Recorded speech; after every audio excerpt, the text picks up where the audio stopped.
क्योंकि आपको प्रस्ताव की कम्युनिकेशन संपूर्ण हुई नहीं और ना आपके द्वारा एक्सेप्टेंस दी गई है, और केवल एक्सेप्टेंस आपके द्वारा मेरे पास नहीं पहुंचती, उसमें ये शर्त होनी जरूरी थी कि मेरा जो ऑफर हो जनरल ऑफर, पर मेरा क्या ऑफर था, पर्सनल ऑफर था। पर्सनल ऑफर में कम्युनिकेशन पहुंचना चाहिए। तो फिर इस लाइन का क्या महत्व रह गया सर, उसे करने वाले के विरुद्ध और जिससे की गई है? हाँ, तो इसके विरुद्ध यही तो है ना कि ए अपने प्रस्ताव को तब तक विखंडित कर सकता है जब तक कि बी ने इस एक्सेप्टेंस को नहीं डाल दिया इसके करने वाले के विरुद्ध। ये तो उसके खुद के विरुद्ध हो गया, और बी के विरुद्ध कब होगी? बी के विरुद्ध कब होगी पूर्ण, जबकि ये जो स्वीकृति दी गई थी वो इसके नॉलेज में नहीं आ जाए, इसके नॉलेज में आ गई वो बात, तो ये तो एग्रीमेंट बन चुका है। तो फिर सर एक जना तो रिवोक कर ही सकता है ना सर, वो तो कब तक करना पड़ेगा, नॉलेज में इसके नॉलेज में आने से पहले, और ए को कब तक रिवोक करना पड़ेगा, इसके द्वारा उसके लेटर बॉक्स में लेटर डालने से पहले।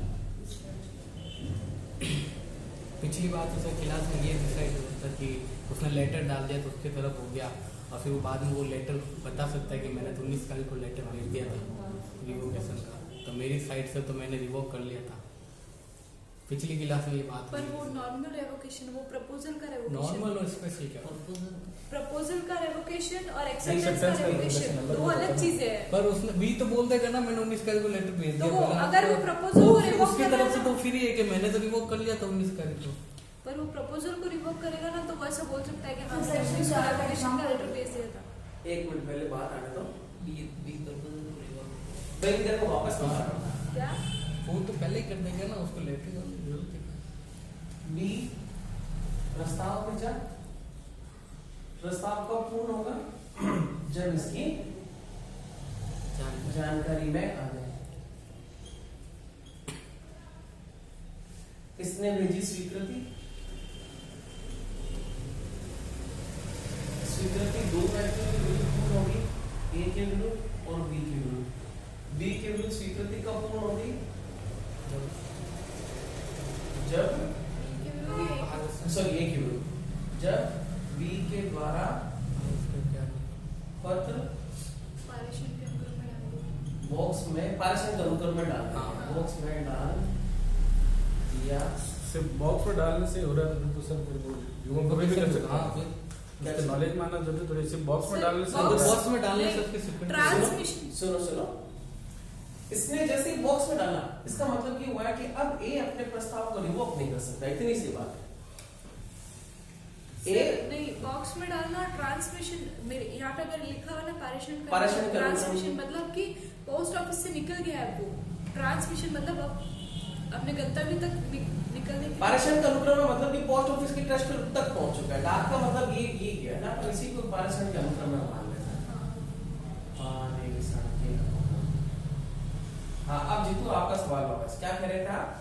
सिर्फ मतलब पारेषण के अनुक्रम से सिर्फ हो रही है सर स्वीकृति। हाँ, तो फिर ये आता वापस रिवोकेशन का भी तो डाल ही सकता है, तो फिर वो भी निकलते हो जाएगी, कंप्लीट हो क्या जाएगी उसके साइड से तो उसने रिवोक। हाँ बिल्कुल समझो कि इसने स्वीकृति डाल दी है 10 तारीख को, ये 10 जनवरी को स्वीकृति डाल दी। आता तो इसने 11 को भी डाल दी। नहीं, मैं मान लो 10 को डाल दी वापस, इसने 10 को ही वापस डाल दी है उसको अस्वीकृति, मतलब उसको विखंडित करने के बाद स्वीकृति को अब ये स्वीकृति का विखंडन। अब ये स्वीकृति का विखंडन होगा सर। हाँ, ये स्वीकृति का विखंडन होगा। इसने स्वीकृति डाल दी, एक हाँ। ये हो गई स्वीकृति, और इसी स्वीकृति को विखंडन करने का एक लेटर भी डाल दिया। अब देखो, डिपेंड करता है कि एग्रीमेंट का फॉर्मेट बन रहा है या नहीं बन रहा है, इन दोनों में से कौन सा लेटर पहले पहुंच रहा है। इस लेटर का नाम है ए, और इस लेटर का नाम कर देते हैं हम एक्स, और इस लेटर का नाम कर देते हैं वाई। कहा गया कि यदि ये लेटर पहले पहुंच गया ए के पास में, तो एक्सेप्टेंस हो जाएगी इसकी, बी की एक्सेप्टेंस मान ली जाएगी, और ए और बी के बीच में कॉन्ट्रैक्ट का फॉर्मेशन हो गया, एग्रीमेंट आ चुका है। तो फिर रिवोकेशन नाम की कोई चीज होती है हाँ सर, उसने वो तो बोल देगा ना मैंने तो वाई लेटर भेज दिया था मेरी साइड से, तो जब मैंने रिवोक कर एक बार दिया। जब स्वीकृति दे ही दी है तो फिर विखंडन करने की सब फिर हो गई सेक्शन, मतलब ये होना ही नहीं था, कंटिन्यू डाल प्रोविजन ही नहीं होना चाहिए था। जब कॉन्ट्रैक्ट फॉर्म हो जाएगा ऐसे ही नहीं सर, जरूरी थोड़ी, अगर कॉन्ट्रैक्ट फॉर्म हो गया है कैंसिल तो हो सकता है ना सर, वो दो आपसे दोनों की सहमति पे। फिर अगर यहाँ पे चलो जब उसके पास पहुंचने से पहले इसने डाल दिया तो फिर वो कैंसिल हो ही जाएगा सर कॉन्ट्रैक्ट तो। वो तो बोल देगा ना सर कि मैंने तो अपनी साइड से रिवोक कर लिया इसको था। पहुंचने से पहले ही मैंने अपनी साइड से हाँ, रिवोक कर लिया था, हाँ। तो नहीं माना। हाँ बी के अगेंस्ट क्या हो रहा है 10 तारीख को स्वीकृति पूर्ण, मतलब उसके अगेंस्ट बी ने 10 तारीख को स्वीकृति डाली। हाँ इसके अगेंस्ट एक्सेप्टेंस पूर्ण हुई। बीच में ए के अगेंस्ट ठीक है नहीं नहीं, जैसे ही लेटर डाला स्वीकृति किसके अगेंस्ट, ए के अगेंस्ट पूर्ण हुई।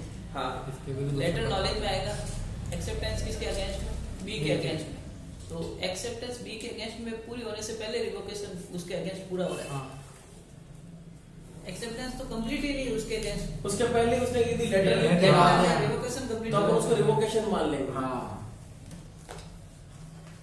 तो संसूचना का क्या मतलब हुआ? ये तो संसूचना तो मतलब उसके नॉलेज में आना, वो है संसूचना। कम्युनिकेशन उससे बस- कंप्लीट होना। बस कम्युनिकेशन उन दोनों की बातों को संसूचना। बी के अगेंस्ट एक्सेप्टेंस कंप्लीट होने से पहले ही रिवोकेशन कंप्लीट हो रहा है, कॉन्ट्रैक्ट कैसे फॉर्म हो रहा है? बी के अगेंस्ट में इसने रिवोकेशन कर लिया, तो फिर कॉन्ट्रैक्ट का फॉर्मेशन कैसे हुआ? एक्सेप्टेंस तो कंप्लीट कब होगी, जब ए के नॉलेज में आएगी। लेटर जब ए के हाथ में आएगा तब बी के अगेंस्ट एक्सेप्टेंस कंप्लीट होगी। उससे पहले उसने लेटर डाल दिया, रिवोकेशन उसके अगेंस्ट कंप्लीट होगी। और फिर वो दीपक वाला सवाल आ जाएगा कि मैंने तारीख इसके पहले ही डाल दिया था, आपको हाँ। रिवोक करने वाले हैं। हाँ यार इतना बड़ा लोचक कैसे हुआ? सर तो ये आपको पहली पता है? क्लास में यही डिसाइड होता हुआ था। मैं फर्स्ट लेटर ईयर में डालते थी ही। तब मैंने आपको इससे रिलेटेड थर्ड और ना फोर्थ सेक्शन का मैंने आपको क्वेश्चन भी पूछा था, आपको शायद याद नहीं होगा, मुझे याद है। क्लास में? हाँ उधर कॉलेज में। मैं बहुत ज्यादा कंफ्यूज थी। हाँ, मैं आपसे पूछा था, आपने बोला था कि मैं बताऊंगा बाद में। फिर बाद में आज कभी बता बाद में आप- आज बता रहे हैं। आज बता तो रहे हैं। बहुत बड़ी कंफ्यूजन थी बात नहीं थी। और मैं खुद भी वो कंफ्यूजन भूल तो गई। एक काम बात है, नहीं थी, बताया नहीं। क्या काम है? बाद में देखेंगे। बात। सही वो भी ठीक हो है, गया। अब अपन इस बात के शब्द को हटाएंगे नहीं यहाँ से। तब तक नहीं हटाएंगे जब तक कि अपन इसको क्लियर नहीं एक वो भी तो था सर फिर कौन सा वाला? कि एक आदमी दो वाइफ होती है, वो कॉन्ट्रैक्ट करती है कि अगर तू शादी कर लेगी तो फिर प्रॉपर्टी में सेक्शन नंबर 26 26 का। धारा 6 26 सॉरी 26 राजरानी का केस था। राजरानी, चलो दो बातें हो गई। तीसरी बात बैंक वाला सर वो बैंक वाला था सेक्शन नंबर 28 के तीसरा अपवाद नंबर अपवाद 3। धारा 28 में 3 अपवाद थे, 1 2 और 3। पहला था मध्यस्थों को उनसे पैदा हो गया। कोई जो कि पैदा हो विवाद गया। पैदा हो चुका है, ये तो क्लियर हो गया था। दूसरा था विवाद विवाद पैदा होने होने वाला है, ये भी हो गया। तीसरा लिखने का था कि यदि एक बैंक ने इस व्यक्ति को ए को कोई सामान दिया है, इसके बेस पे इस व्यक्ति की गारंटी है, ये कौन है? गारंटर है। गारंटर ए यदि डिफॉल्ट में आ जाता है और बैंक ने गारंटर से रिकवरी कर ली, तो अब बैंक वापस ए से रिकवरी नहीं करेगा। ये बात लिख रही है 28 के 3 में, निकालो 28 का अपवाद नंबर 3।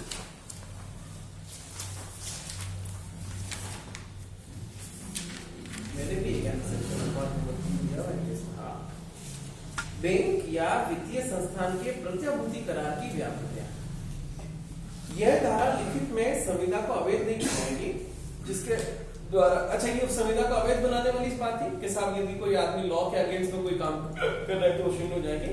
जिसके द्वारा कोई बैंक या वित्तीय संस्थान प्रत्याभूति मतलब गारंटी या किसी करार में ऐसी गारंटी या करार के अधीन या के संबंध में किसी दायित्व से उसके किसी पक्षकार के अधिकार दायित्व के विनिर्दिष्ट अवधि के जो उक्त दायित्व में से ऐसे पक्षकार के समापन के उन्मोचन के लिए विनिर्दिष्ट घटना की घटना घटित न होने की तारीख से 1 वर्ष से न्यून नहीं है, अवसान पर समापन के लिए प्रत्याभूत के प्रावधान करते हुए विबंधन नियत करते हैं।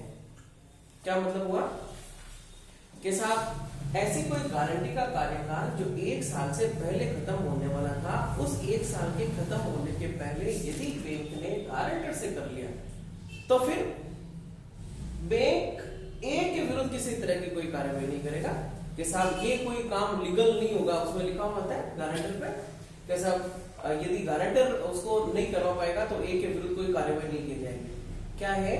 किसी भी पक्षकार के विरुद्ध कार्रवाई नहीं करने का कॉन्ट्रैक्ट किस कंडीशन पे?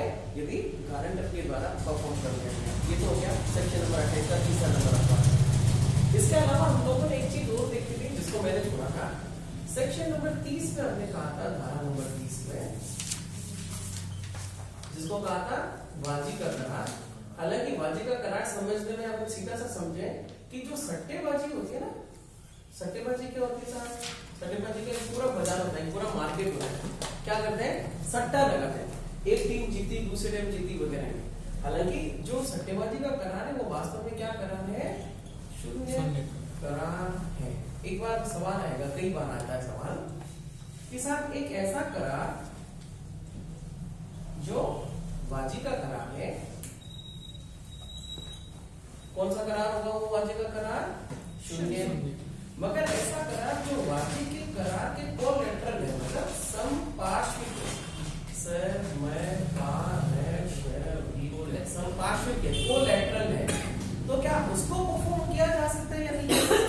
जैसे कि एक्स आदमी ने किसी बैंक से, बैंक कोलैटरल किसको करें, बैंक से पैसा उधार लिया या लोन लिया 1 लाख रुपए का मान, और ये कहते हुए बात कही कि साहब जो कोई भी टीम ए या बी में से जीतेगी तो उसको मैं इतने रुपए का भुगतान करूंगा। मतलब ये किसमें 1 लाख रुपए को काम ले रहे हैं? वाजी के करार में, सट्टेबाजी के करार में दे रहे हैं। कोई भी कोई जीत जाता है तो तुम मुझे 1 लाख रुपए दोगे, नहीं तो फिर मैं तुमको 1 लाख रुपए दूंगा, ऐसी बात होगी। इसने इन पैसों का भुगतान करने के लिए पैसा लिया कहां से है? बैंक से।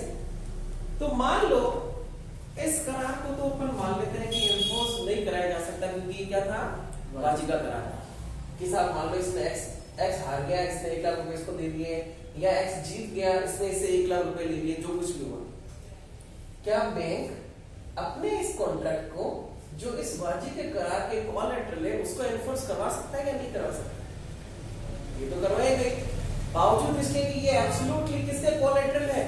किसी भी वेजर कॉन्ट्रैक्ट के। तो कहने का मतलब वेजर कॉन्ट्रैक्ट के कोलैटरल जो कोई भी एग्रीमेंट होता है वो एग्रीमेंट एनफोर्सेबल होगा, मगर कोई भी वेजर कॉन्ट्रैक्ट एनफोर्सेबल नहीं होता है। ठीक है, चले आगे। इन दो चीजों को भी अपन छोड़ के चल रहे हैं। एक तो ये बहुत बड़ी प्रॉब्लम आ गई, जिस मुझे भी कभी मतलब जो समझ नहीं आ रहा कि इस तरह की चीज पे भी ऐसी समस्या आ सकती है। कहीं ना कहीं बहुत बड़ी चीज को अपन मिस कर रहे हैं शायद।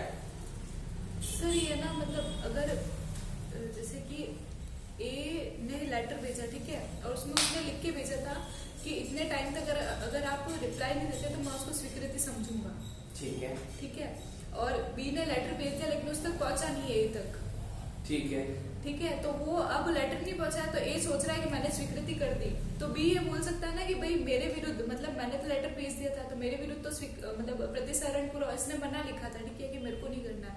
तो शायद इस वजह से ये प्रोविजन डाला हो कि भाई बी ने मना करा है, उसके पास में लेटर निकल गया उसके पास से, तो स्वीकृति उसके विरुद्ध पहली बात तो उसके हाँ वो कैसे लिख देगा? वो तो ऐसे लिखेगा इतने टाइम तक रिप्लाई नहीं आएगा मैं मना समझूंगा।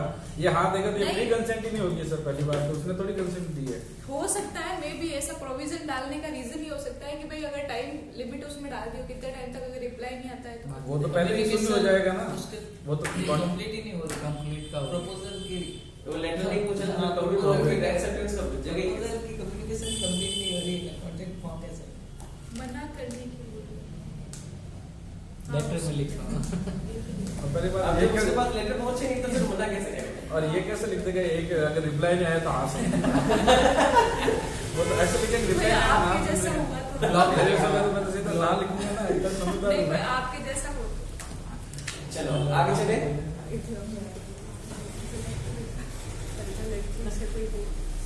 जो आना का जवाब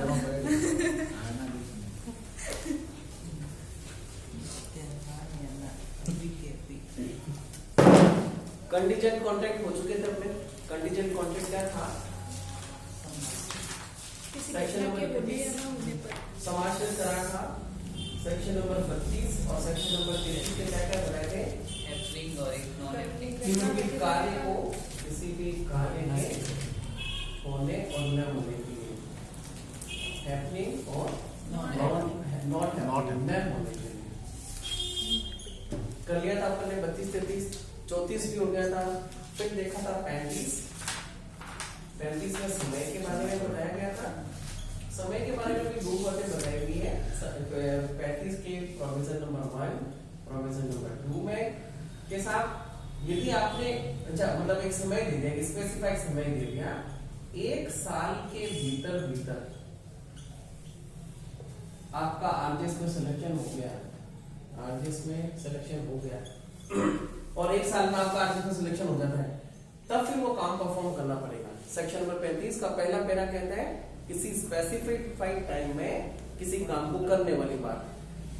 सेक्शन नंबर 35 के 2 में किसी स्पेसिफाइड टाइम में किसी काम को नहीं होने वाली बात। शादी नहीं करनी है, ठीक है, नहीं करते। क्या हुआ? कहानी इतनी थी सेक्शन नंबर 35 की। सेक्शन नंबर 34 में क्या लिखा था? किसी भी आदमी ने अपने आप को यदि इनेबल कर दिया या फिर कोई काम किसी आदमी के व्यवहार आचरण पर निर्भर करता है। 35 फिर बाद में देखा हमने सेक्शन नंबर 36 जो क्या था? इम्पॉसिबल। इंग्लिश क्या है इसकी? Impossible event, impossible event, EVENT। ठीक है, इवेंट ही असंभव घटना। फिर हमने ऐसे कहा वो क्या कहा था साहब? ऐसी कंडीशन कॉन्ट्रैक्ट है ऐसा वॉइड कॉन्ट्रैक्ट है जो कि कभी घटना घटित होएगी नहीं, उसको घटित होकर आप कॉन्टिजेंट कॉन्ट्रैक्ट में कैसे लेके आओगे? तो फिर ऐसे कॉन्ट्रैक्ट कौन से हो गए? सॉरी, ऐसे एग्रीमेंट कैसे हो गए? Void agreement. है ना? ऐसे देखना आप लोग कि जहां कहीं भी हमें वॉइड एग्रीमेंट बोलना है तो वॉइड एग्रीमेंट बोलेंगे, और जहां कहीं भी वॉइड कॉन्ट्रैक्ट बोलना है तो वॉइड कॉन्ट्रैक्ट बोलेंगे। वॉइड कॉन्ट्रैक्ट और वॉइड एग्रीमेंट में क्या अंतर है? एग्रीमेंट तो enforce not enforceable by law, तो वॉइड एग्रीमेंट। और कॉन्ट्रैक्ट वो लॉ में चेंजेस होने की वजह से नॉट एनफोर्सेबल। तो इसका मतलब ऐसा है कि कोई एग्रीमेंट है, एग्रीमेंट में लीगल एनफोर्सिबिलिटी है, और लीगल एनफोर्सिबिलिटी आने के बाद में क्या हुआ है? कॉन्ट्रैक्ट फॉर्मेट हुआ है। तो कोई भी कॉन्ट्रैक्ट वॉइड कॉन्ट्रैक्ट कब होता है? जबकि वो कभी कभी एक टाइम ऐसा होता है जब कभी ना कभी एग्जिस्टेंस में रहता है जिसको एनफोर्स करवाया जा सकता है। जबकि कोई भी एग्रीमेंट वॉइड एग्रीमेंट कब होता है? उसको कभी भी अपन एनफोर्स नहीं करवा सकते। मतलब एग्रीमेंट जो वॉइड होगा वो एब इनिशियो वॉइड होगा, जबकि कॉन्ट्रैक्ट जो वॉइड होगा वो एब इनिशियो वॉइड नहीं होता है। वो पहले तो जब एनफोर्समेंट में आता है, जब एग्जिस्टेंस में आता है, तब तो अपन उसको एनफोर्स करवा सकते हैं। बाद में परिस्थिति ऐसी आ जाती है जैसे तो कोई भी कॉन्ट्रैक्ट जो होगा वो वॉइड एब इनिशियो ही होगा। Agreement void ab initio void होगा। एग्रीमेंट हो सकता है, कॉन्ट्रैक्ट नहीं। कॉन्ट्रैक्ट वॉइड एब इनिशियो नहीं होता कभी भी। नहीं। हाँ, एक्चुअली कॉन्ट्रैक्ट तो वॉइड होता ही नहीं बेटा। क्योंकि तो minors contract void ab initio होता है। तो एक्चुअली वो जो कॉन्ट्रैक्ट हुआ ना, आप जिसकी बात कर रही हो, हाँ। आपकी बात में देखो, ये जो कॉन्ट्रैक्ट है उस कॉन्ट्रैक्ट को पहुंचने तक हम लोगों ने क्या क्या एलिमेंट को ध्यान में रखा? सेक्शन नंबर 10 में 5 चीजें। फ्री कंसेंट क्या होना चाहिए? मैचर होना चाहिए। और यदि माइनर है तब वो एक एग्रीमेंट करता है तो पहले बात एग्रीमेंट क्या है? वॉइड है। और जब एग्रीमेंट वॉइड है तो फिर वो कॉन्ट्रैक्ट में क्या चाहिए? एग्रीमेंट। और एग्रीमेंट करने के लिए कौन आदमी सक्षम? जिसके पास इन 5 तरह की बातें, तभी तो वो कॉन्ट्रैक्ट बनेगा। तो फिर 11 में ये लाइन क्यों लिखी हुई है कि minors contract is void ab initio? Minors contract लिखा हुआ। Yes of course. अव्यस्त की संविदा की प्रकृति। अव्यस्त की संविदा केवल शून्यकरणीय न होकर पूर्ण रूप से प्रारंभतया शून्य। इसमें इतना बड़ा बात लिखी हुई है। चलो, मुझे बहुत अच्छा लग रहा है। पता है आप लोग लॉ में लिखे हुए शब्दों को पकड़ने लगे। 23, 13, 11 सर। अपन 11 पढ़ना चाहते हैं।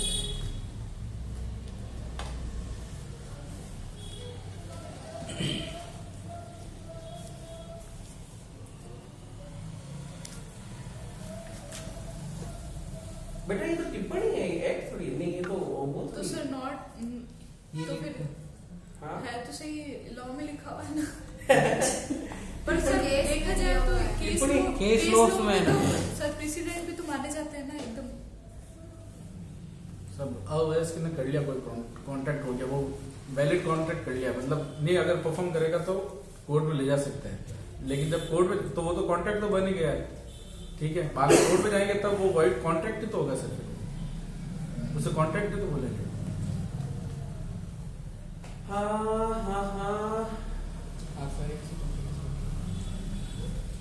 दो अवयस्क ने कर लिया। दो और सर ये जो अवयस्क। ये लाइन है ना इसकी कि जो संविदा विदित प्रवर्तनीय नहीं रह जाती वह तब शून्य हो जाती जब वह प्रवर्तनीय नहीं हो जाती। हाँ ये तो ठीक है। हाँ तो मतलब ये वॉइड कॉन्ट्रैक्ट की बात करी इसने यहाँ पे।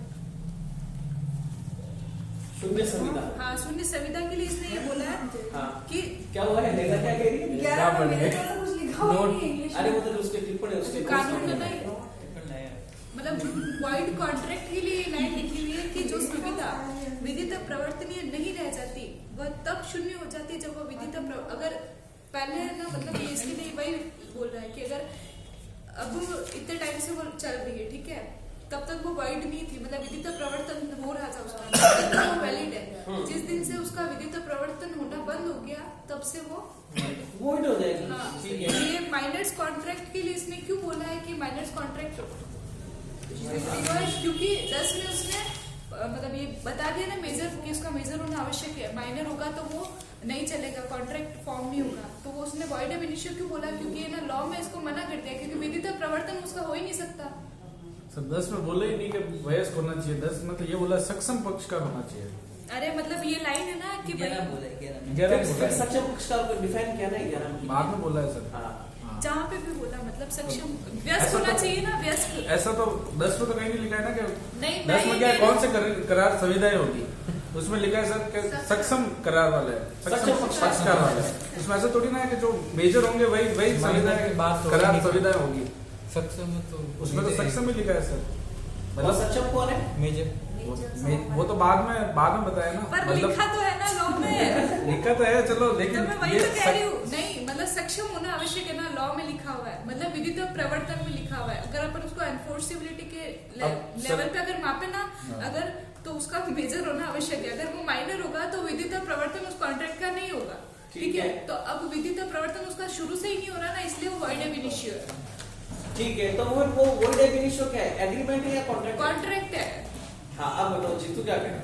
मैं तो यही सर कि सक्षम पक्षकार लिखा है सर इसमें, हाँ। मेजर माइनर थोड़ी बता रखा है, वो तो बाद में बता रखा है, मतलब माइनर कर सकते हैं, माइनर ने कर दिया, माइनर ने कर दिया, समझो मैं 18 साल से छोटा हूँ, दीपक 20 साल का है, हम दोनों के बीच में हो गया, लेकिन अब लीगली जाने की कोई जरूरत ही नहीं पड़ी, ठीक है, परफॉर्म हो रहा था, ठीक है, बाद में ऐसा हुआ कि अब मतलब कोर्ट में जाना ही पड़ गया, तब कॉन्ट्रैक्ट तो पहले ही बन गया था ना सर।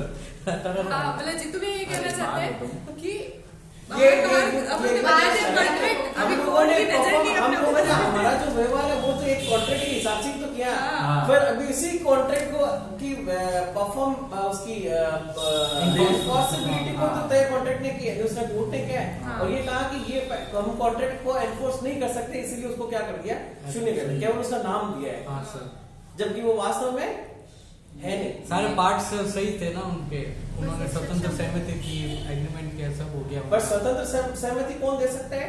जो मेजर है, जो मेजर है ना? वो तो लास्ट में जाके कोर्ट डिसाइड करती है। अब तो कोर्ट डिसाइड किया, कोर्ट ने क्या किया फिर, एक तो वॉइड एब इनिशियो कर दिया उसको। हाँ, तो शून्य संविदा प्रारंभ से ही शून्य होगी, मतलब या शून्य करार प्रारंभ से ही शून्य होगी, बताओ? शून्य करार प्रारंभ से शून्य हो सकता है, और क्योंकि सारी संविदाएं जो होती है ना, मतलब शून्य संविदा को शुरू से ही शून्य नहीं होती है, वो तब से शून्य होगी जब से उसका प्रवर्तन बंद हो गया है, और प्रवर्तन कब बंद हो रहा है? या तो लॉ में मेजर चेंज हो गया है कोई, तो सर में या तो लॉ ने ही मना कर दिया, या यही तो बोला या लॉ बदल गया, कॉन्ट्रैक्ट शुरू से या बड़ा फिर नहीं होता कोई है। ऐसे मतलब एनिमी से विदेशी शत्रु वगैरह कॉन्ट्रैक्ट जो होता है से या ना, उससे सारी वस्तु मतलब जो समाप्त हो white गई। contract है ना, अगर वो वाइट है ना तो वो वाइट है इनिशियो है सर, या पक्षकारों की मृत्यु हुई, ऐसी इसी चार स्थिति में तो क्या हो रहा है, कोई लॉ नहीं, जो कॉन्ट्रैक्ट है वॉइड कॉन्ट्रैक्ट बन रहा है, वॉइड कॉन्ट्रैक्ट नहीं, वॉइड कॉन्ट्रैक्ट बन नहीं रहा है, वॉइड कॉन्ट्रैक्ट हो रहा है, बना तो वो वैलिड था। अब एक बार आपकी टिप्पणी वाली बात को अपन हटाते हैं, तो क्या कह रहे हैं कि कोई भी जो करार है वो करार ए इनिशियो शून्य होते हैं, जबकि कोई भी जो संहिता है वो ए इनिशियो शून्य नहीं होती, वो शून्य तब होती जब उसको एनफोर्समेंट में लाना बंद नहीं लाया जा सकता, नहीं लाना बंद लाया हाँ, वही। जा सकता। सही है भाई। तो लाइन जो आएगी, मतलब जो स्टेटमेंट आएगा वो ये कहेगा कि N void agreement is void ab initio, but void contract Is not void ab is initio. not void ab initio। समझ रहे हो? शून्य संविदा प्रारंभ से शून्य नहीं होती है, जबकि शून्य करार प्रारंभ से ही शून्य हो जाए। कुछ संविधाएं void ab initio होती है, ऐसा कह सकते हैं। अब आपका जवाब यहाँ आएगा, कुछ संविधाएं void ab initio होती है इस कोष्टक में, हो सकती है। कुछ संविदा सुन void ab initio होती है। ये तीसरा पॉइंट हो सकती है।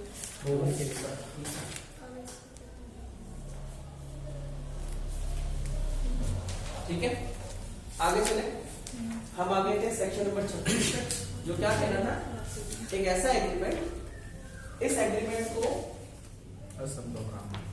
जो किस पर निर्भर कर रहा था, किसी असंभव कार्य को किए जाने पर या असंभव इवेंट के मतलब घटना को घटित होने पर निर्भर कर रहा था।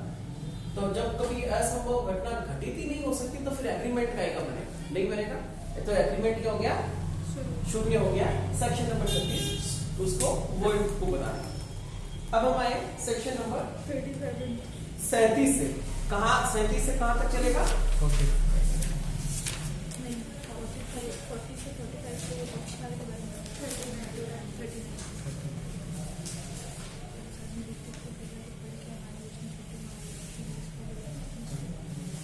परफॉर्म कौन करेगा भाई? सेक्शन नंबर 37 यही मेरी परफॉर्मेंस। फिर सेक्शन नंबर 38, 39 फिर 40 से जॉइंट लायबिलिटी शुरू हो रही है। नहीं, वो मतलब कि संविदा का पालन किसे करना होगा? अच्छा, वो 40 से हो रही है। ठीक है, 40 40, 40 44, 44 तक 45 कल हम लोगों ने यहाँ तक कर लिया था। हाँ सर। ठीक है, देखो 37 क्या कह रहे हैं, सब परफॉर्म कौन करेगा? कोई भी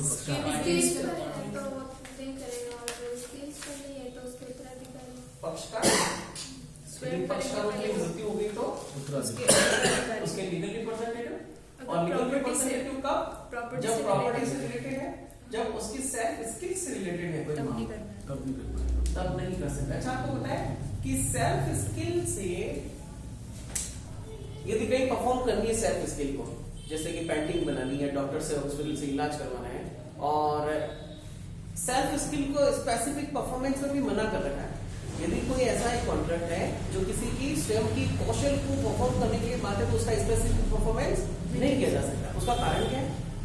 वो खुद ही कर सकता है। अगर वो इंसान ही नहीं है तो कोई और से अपन कैसे कर रहे हैं? और मान लो उसने कहा, डॉक्टर था और उसने कहा कि मैं तेरा ऑपरेशन कर दूंगा, 50 लाख रुपए दे देना। उसने 50 लाख रुपए लेकर आ गया। अब उसने मना कर दिया कि साहब मैं ऑपरेशन नहीं करूंगा। वो चला गया कोर्ट, और कोर्ट चला गया, उसने कोर्ट से ऑर्डर ले लिया, और कोर्ट ने कहा कि स्पेसिफिक परफॉर्म करो। और मेरा जिसना था डॉक्टर, और उसने क्या किया, कोई नस वस अंदर से घुसड़ करके काट दिया। मैंने अपना बेस्ट एक्सपीरियंस, मैंने अपना कैंची बेस्ट छोड़ दी पेट में। वो किया है। तो क्या किसी आदमी को स्किल, उसकी जो स्किल नहीं को कर है सकते। नहीं किया जा Compare नहीं कर सकता? सकते। या फिर मान लो मैं पेंटर हूँ, आपने पेंटिंग बनाने की बात की और अब आप जबरदस्ती कर रहे हो, फिर मैंने आपकी वो पेंटिंग दिखा दी, कैसे मानो तो जा रहा हूँ। तो इसलिए सेल्फ स्किल की किसी भी चीज को अपन Compare नहीं ना तो उसके लीगल रिप्रेजेंटेटिव को, ना उसको खुद को अपन कंपेयर कर सकते हैं। तो सेक्शन नंबर 38, 39 क्या है? 38 पक्षकारों की मृत्यु हो गई, 37 में नहीं स्किल्स पर हो गया। अब सेक्शन नंबर 38 में कौन परफॉर्म कर रहा है? इनकार करने का फलवा। देखो नलिनी ने अगर पूछा था सेक्शन 38 और 39 में क्या फर्क है। ये जो परफॉर्मेंस हो रही है ना, ये हो रही है प्रॉमिस की, ठीक है ना, PROMISE, प्रॉमिस कहां से बनाए? प्रवीण, प्रॉमिस कहां से बना बेटा?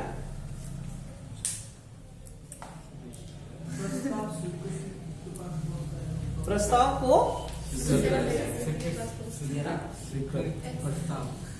प्रस्ताव को क्या दिए? स्वीकृति। स्वीकृति ये क्या बना है? प्रॉमिस। प्रॉमिस। अच्छा, जब दो बच्चे हैं ना, आपस में प्रपोज कर रहे हैं, छोटे छोटे बच्चे स्कूल के, कि ना कल तुम लंच बॉक्स में मेरे लिए ना बर्गर लेके आना, मैं आपके लिए सैंडविच लेके आ जाऊंगा, हो गया प्रॉमिस? उसने कहा हाँ हाँ ठीक है, और वो कल वो वापस वही तली हुई रोटी या नमक मिर्च के पराठे लेकर आए। बढ़िया। आलू सब्जी। हाँ सुनो, तो क्या इस प्रॉमिस को जो इन दो बच्चों के द्वारा किया गया था परफॉर्म करवाया जा सकता है? इसके लिए इसलिए नहीं कहा जा सकता माइनर। मान लेते हैं हम ये दोनों बड़ी होते हैं, 18 साल से ज्यादा ही होते हैं, प्रॉमिस हो गया, तो क्या इस प्रॉमिस को कोर्ट से परफॉर्म करवाया जा सकता है? नहीं। क्यों? Love and affection. क्या लव एंड अफेक्शन समझी? जैसे कि प्रेम और नहीं। मोरल चीजें। लीगली ये लीगल बाउंडेशन क्रिएट नहीं कर रहा। और नंबर दूसरी बात, कि उसी प्रॉमिस को परफॉर्म करवाया जा सकता है जिसमें क्या है बेटा? प्रतिफल। इसमें तो प्रतिफल था ही नहीं, ये तो बस क्या था, केवल प्रपोजल। उसके लिए सैंडविच, इसके लिए बर्गर। हाँ, अब इसी को समझ रहे हैं, ठीक है ना? ये एक्चुअली देखो प्रॉमिस ही था। देखो कोई भी जो प्रॉमिस होता है, अच्छा क्या लिखा उसमें एग्रीमेंट में? प्रॉमिस एक या वचनों का समूह, हर एक वचन या वचनों का संवर्ग। हाँ, प्रत्येक वचन या वचनों का संवर्ग, मतलब एक सेट ऑफ प्रोमिसेज हाँ। क्या बनाता है? करार बनता है, एग्रीमेंट। जैसे मैंने आपको कहा, नहीं, हाँ मैंने आपको कहा कि बच्चे क्या आप मेरे को आपकी कार लेकर बेडका तक छोड़ दोगे? तो ये क्या है? मेरा प्रपोजल ना, प्रस्ताव है। आपने कहा जी सर, मैं हमारी कार लेकर आपको छोड़ दूंगा, तो आपने क्या किया? मेरे प्रपोजल को एक्सेप्टेंस दिया। तो एक प्रपोजल था जो मैंने आप लोगों को दिया, आपने एक्सेप्ट कर लिया, वो वचन बन गया। आप लोग मुझे प्रस्ताव कर लो वापस, आप रुपए कितने दोगे? तो मैंने कहा 4000 रुपए दे दूंगा। तो मतलब आपने कहा कि सर 4000 रुपए लगेंगे, मैंने कहा हाँ मैं 4000 रुपए देने के लिए तैयार हूं। तो आपने मुझे एक प्रपोज दिया है, जिस प्रपोजल को मैंने क्या किया? एक्सेप्ट किया। तो कितने प्रॉमिस बन गए? एक वो प्रॉमिस जो मैंने आपको दिया, और एक वो प्रॉमिस जो आपने मुझे दिया। तो ये क्या बन गया? एक सेट ऑफ प्रॉमिस बन गया। और जब एक सेट ऑफ प्रॉमिस में एक प्रॉमिस दूसरे प्रॉमिस का कंसीडरेशन, मैं नहीं, आप मुझे बेटा छोड़ रहे हो, मैं आपको पैसे दे रहा हूं, ठीक है? तो ये मेरा वचन हो गया, और आपने मुझे वचन दिया। मेरा वाला वचन आपका कंसीडरेशन है, आपका वाला वचन मेरा कंसीडरेशन है। जब दो वचन आपस में एक दूसरे के रेसिप्रोकल हो रहे हैं, एक दूसरे के आमने सामने हो रहे हैं, तो यही क्या बन रहा है? Reciprocal agreement. यही तो है। अपन चाहे इसकी बात करें कि अच्छा आप एक या एक से अधिक वचनों का जो संवर्ग है वो क्या बना रहा है? करार बना रहा है। या फिर ये जो करार, ये एक करार के अंदर ये जो वचन होते हैं वो आपस में कौन से वचन कहलाएंगे? रेसिप्रोकल। अच्छा, रेसिप्रोकल का मतलब क्या होता है? रेस्पॉन्स देना। रेसिप्रोकल का मतलब यही है भाई, एक तो होता है रिप्लाई करना, एक होता है रेस्पॉन्स करना। रिप्लाई नहीं, रेस्पॉन्स। इसी रेस्पॉन्स को ही, इस रेस्पॉन्स शब्द से रेसिप्रोकल शब्द निकला है। तो समझ गए उस डेफिनेशन को? मान लो मैं आपको कहता हूं कि बच्चा क्या आप लोग मुझसे आकर पढ़ोगे? तो आपने कहा हाँ हम पढ़ने के लिए तैयार हैं। तो मैंने कहा ऑनलाइन पढ़ेंगे ऑफलाइन पढ़ेंगे? आपने कहा ऑफलाइन पढ़ेंगे। तो मैंने कहा ठीक है आ जाना। ये मेरा प्रपोजल था कि मैं आप लोगों को पढ़ाऊंगा। आप लोग मुझे क्या प्रपोजल दोगे? सर फीस कितने लोगे? तो मैंने कहा इतनी इतनी। तो एक प्रॉमिस जो मैंने आपको किया, दूसरा प्रॉमिस आपने मुझे किया। समझ गए? ये रेसिप्रोकल है। सेक्शन नंबर 39 में क्या बता रहा है? हाँ सॉरी, सेक्शन नंबर 38 में मुझे आप लोगों को अगर पूछना पड़ेगा कि क्या बच्चे आप मुझे बेटा छोड़ने के लिए तैयार हो, ठीक है? तो आपके द्वारा नहीं, मैंने आप लोगों को अगर पूछा तक नहीं कि साहब आप लोग मुझे कब छोड़ोगे मेड़ता जाने, तो मैं अपने प्रॉमिस को क्या कर रहा हूँ? रिवोक कर रहा हूँ, है ना? तो सेक्शन नंबर 38 में वचनदाता जो है, उस वचनदाता ने स्वयं ने अपनी परफॉर्मेंस करने से मना कर दिया। अपनी परफॉर्मेंस,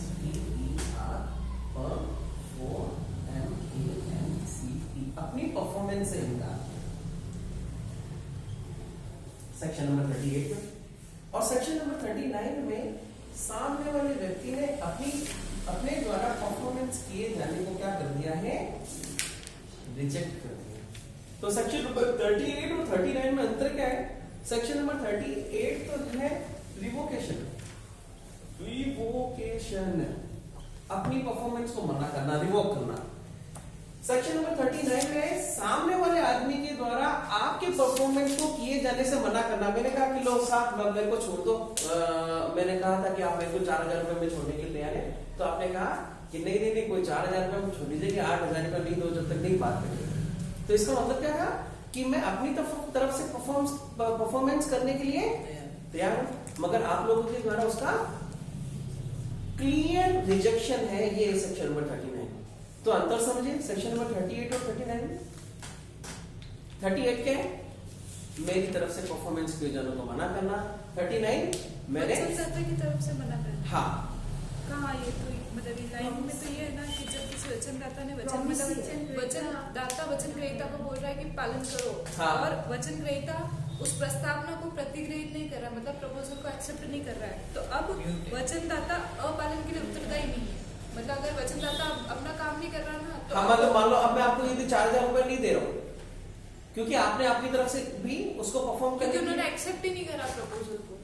नहीं, आपने जो परफॉर्मेंस की बात की कि आप मुझे छोड़ रहे हो क्या, ठीक है, साइलेंट है, ठीक है, ना तो एक्सेप्टेंस दिए ना मना किया, साइलेंट है। हाँ, पर आपकी तरफ से काम किए जाने को मना भी नहीं मना भी नहीं किया, ना ही एक्सेप्ट किया। इसका इलस्ट्रेशन देखो ना, कोई 38 इलस्ट्रेशन में ही है। इलस्ट्रेशन है ना? हाँ है ना। है हाँ, सर। है ना। अरे मैंने यही तो सोच के पढ़ना है। पढ़ू सर। हाँ पढ़ो। ख को उसके भंडागार में एक विशिष्ट क्वालिटी की रुई की 100 गांठें 1873 की मार्च की पहली तारीख को परिदत्त करने की संविदा क करता है। मतलब क्या हुआ है, क ने कांटेक्ट किया उससे कि वो इतनी तारीख को ख के घर पे कॉटन की गांठें डिलीवर करेगा। इस उद्देश्य से कि पालन की ऐसी प्रस्तावना की जाए जिसका प्रभाव वह हो जो इस धारा में कथित है। क को वह रुई नियत दिन को ख के भांडागार में ऐसी परिस्थितियों के अधीन लानी होगी कि ख को अपना यह समाधान कर लेने का युक्तियुक्त अवसर मिल जाए कि प्रस्तावित चीज उस क्वालिटी की रुई है जिसकी संविदा की गई थी और यह की 100 गांठें है।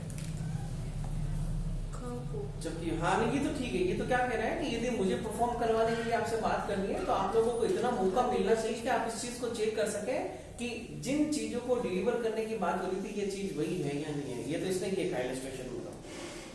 जबकि किसी वचनदाता ने वचनग्रहीता से पालन की प्रस्तावना की हो और वह प्रस्तावना प्रतिकृत नहीं की गई हो तो वचनदाता अपालन के लिए उत्तरदायी नहीं होगा। यही तो ना। मान लो मैंने आपको कहा कि सर चलो अब मैं आप लोगों को ऑफलाइन पढ़ाने के लिए तैयार आ जाओ, मगर आप लोग पढ़ने के लिए आए ही नहीं है, तो क्या मैं फिर भी परफॉर्म करूंगा? सेक्शन नंबर 38 ये कह रहा है कि जब कि किसी वचनदाता ने वचन ग्रहीता से पालन की प्रस्तावना की हो और वो प्रस्तावना प्रतिकृत नहीं की गई, मैंने कहा आ जाओ पढ़ा देता हूं, मगर आप लोग पढ़ने के लिए आए ही नहीं है, नहीं दी हो तो वचनदाता अपालन के लिए उत्तरदायी नहीं रहेगा। मतलब यदि आप लोग उसको करने के लिए तैयार नहीं हो तो फिर कोई लायबिलिटी नहीं रहेगी यदि मैं आपको प्रपोज दे रहा हूँ काम करने के लिए।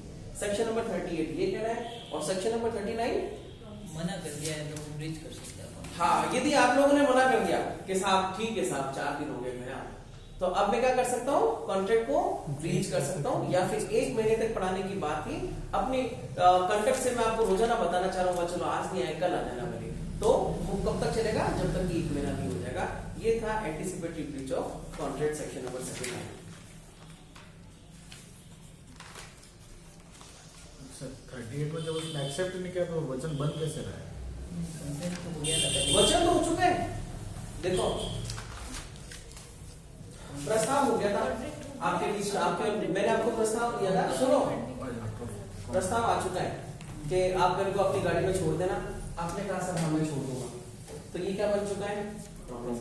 अच्छा, ये जो संहिता बन रही है ना लास्ट में जाके करार के साथ में क्या हो रही है, विधि की परिवर्तनीयता है, ये क्या बना है करार, तो इसका मतलब ये नहीं कि परिवर्तन हो गया, ये करार होने के बाद में परिवर्तन किए जाने के लिए प्रस्ताव है। इन दोनों में से कोई भी आदमी अपनी तरफ से परफॉर्मेंस करने के लिए तैयार है तो वो कौन है?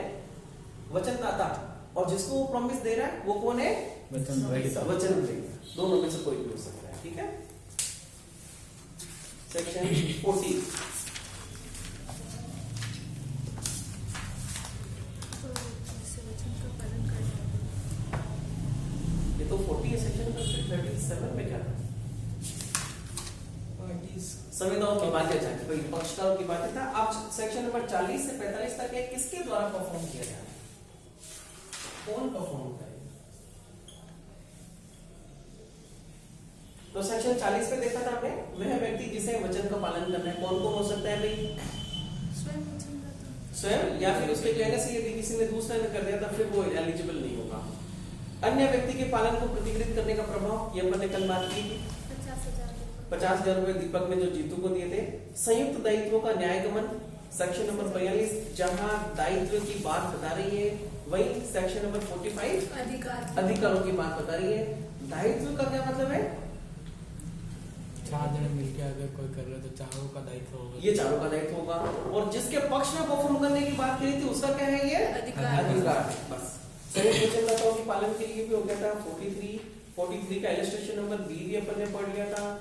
44 संयुक्त वचनदाताओं में से एक की निर्मुक्ति का प्रभाव, इसका मतलब ये नहीं हो जाएगा। 45 संयुक्त अधिकारों का न्यायगमन भी हो गया था। अब आगे आ गए अपन 47 पालन के लिए समय और स्थान। 46, 47, 48, 49, 50, बस 50। देखो, समय यदि एक मर्मभूत तत्व है किसी भी एग्रीमेंट को परफॉर्मेंस में लाने के लिए, और उस समय तक यदि कोई आदमी परफॉर्म नहीं कर रहा है, जैसे शक्कर चाहिए थी, मेरे होटल है, मिठाई बनाता हूं मैं, और मैंने एक किराना स्टोर वाले से जाकर कहा कि साहब 1 जनवरी आने वाली है, क्योंकि पार्टियां वगैरह ज्यादा होंगी तो मुझे मिठाई ज्यादा चाहिए, तो मुझे 31 दिसंबर या 30 दिसंबर से पहले तक मेरे को 300-400 किलो शक्कर डिलीवर कर देना। और ये मैं कॉन्ट्रैक्ट कब कह रहा हूँ? लगभग 1 या 2 दिसंबर के आसपास तक। अब वो यदि 30 और 31 तारीख तक परफॉर्म नहीं करता है, तो क्या इसमें समय वास्तव में एक मर्मभूत तत्व था या नहीं था? जरूरत है उसको। क्योंकि उसको सख्त जरूरत है, तो एक एसेंशियल एलिमेंट है यदि समय, और उस समय पर परफॉर्म नहीं करना है, तो मेरे पास भी ये अधिकार है कि मैं उसको क्या डिक्लेयर करवा सकूं? वॉइड डिक्लेयर करवा सकता हूं, और जो मुझे नुकसान हुआ है उस नुकसान का हर्जाना भरे जाने के लिए भी मैं उसे आवेदन दावा कर सकता है। ठीक है, यही बता रहा है सेक्शन नंबर 46, 47, 48 के आसपास की बात है। वचन पालन के लिए समय, जहां की पालन के लिए आवेदन न किया जाना हो और कोई समय भी निर्दिष्ट नहीं हो। इसका क्या मतलब हुआ? आवेदन का मतलब क्या है? रिक्वेस्ट। हाँ, आवेदन का मतलब है कि कोई समय प्रिस्क्राइब नहीं किया गया है कि साहब आप कब परफॉर्म करोगे और कब परफॉर्म नहीं करोगे। जहां की संविदा के अनुसार वचनदाता को अपने वचन का पालन वचनकर्ता के द्वारा आवेदन किए जाने के बिना करना हो और पालन के लिए कोई समय विनिर्दिष्ट नहीं हो, तो फिर वो समय क्या होगा साहब? रीजनेबल समय के अंदर ही आपको परफॉर्म करना पड़ेगा। यदि आपका और मेरे कॉन्ट्रैक्ट हुआ है कि साहब अगले आरजेएस के एग्जाम आने से पहले तक आप हमें कॉन्ट्रैक्ट बढ़ा देना या फिर आईपीसी बढ़ा देना, और मैंने आईपीसी वो आपके आने से पहले तक का फिर रीजनेबल टाइम क्या रहेगा मेरे पास में? एग्जाम के 10-15 दिन पहले तक मुझे उसको खत्म करना है, इसी को हमने कहा रीजनेबल टाइम। नेक्स्ट चलिए 47।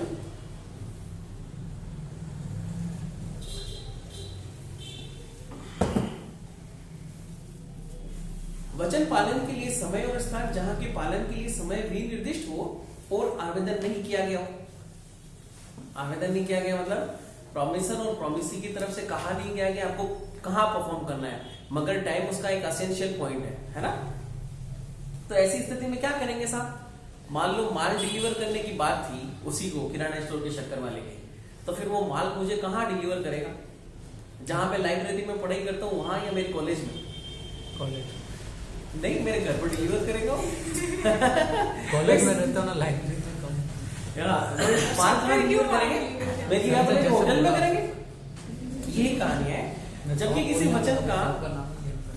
वचन का पालन अमुक दिन किया जाना हो और वचनदाता ने वचनकर्ता के द्वारा आवेदन किए जाने के बिना उसका पालन करने का वचन दिया हो, कहा कि साहब थे रहने दो, अबे आज थे ऑर्डर दे दियो, मैं जानू मारा काम करना है, आप घर अपना होगा दो।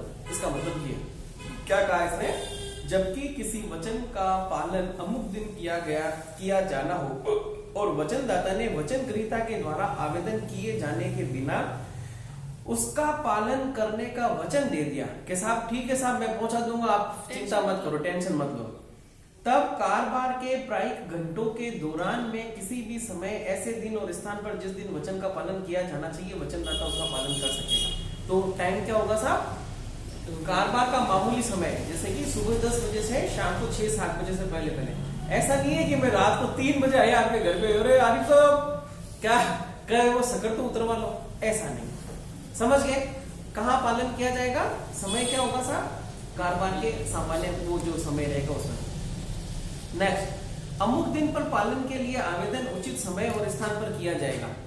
क्या मतलब हुआ, जबकि किसी वचन का पालन अमुक दिन किया जाना हो और वचनदाता ने यह भार अपने ऊपर न ले लिया हो कि वचन ग्रहीता के आवेदन के बिना उसका पालन करेगा, तब वचन ग्रहीता का यह कर्तव्य है कि पालन के लिए आवेदन उचित स्थान पर और कारोबार के प्रायिक घंटों के भीतर करे। क्या मतलब हुआ बे इसका,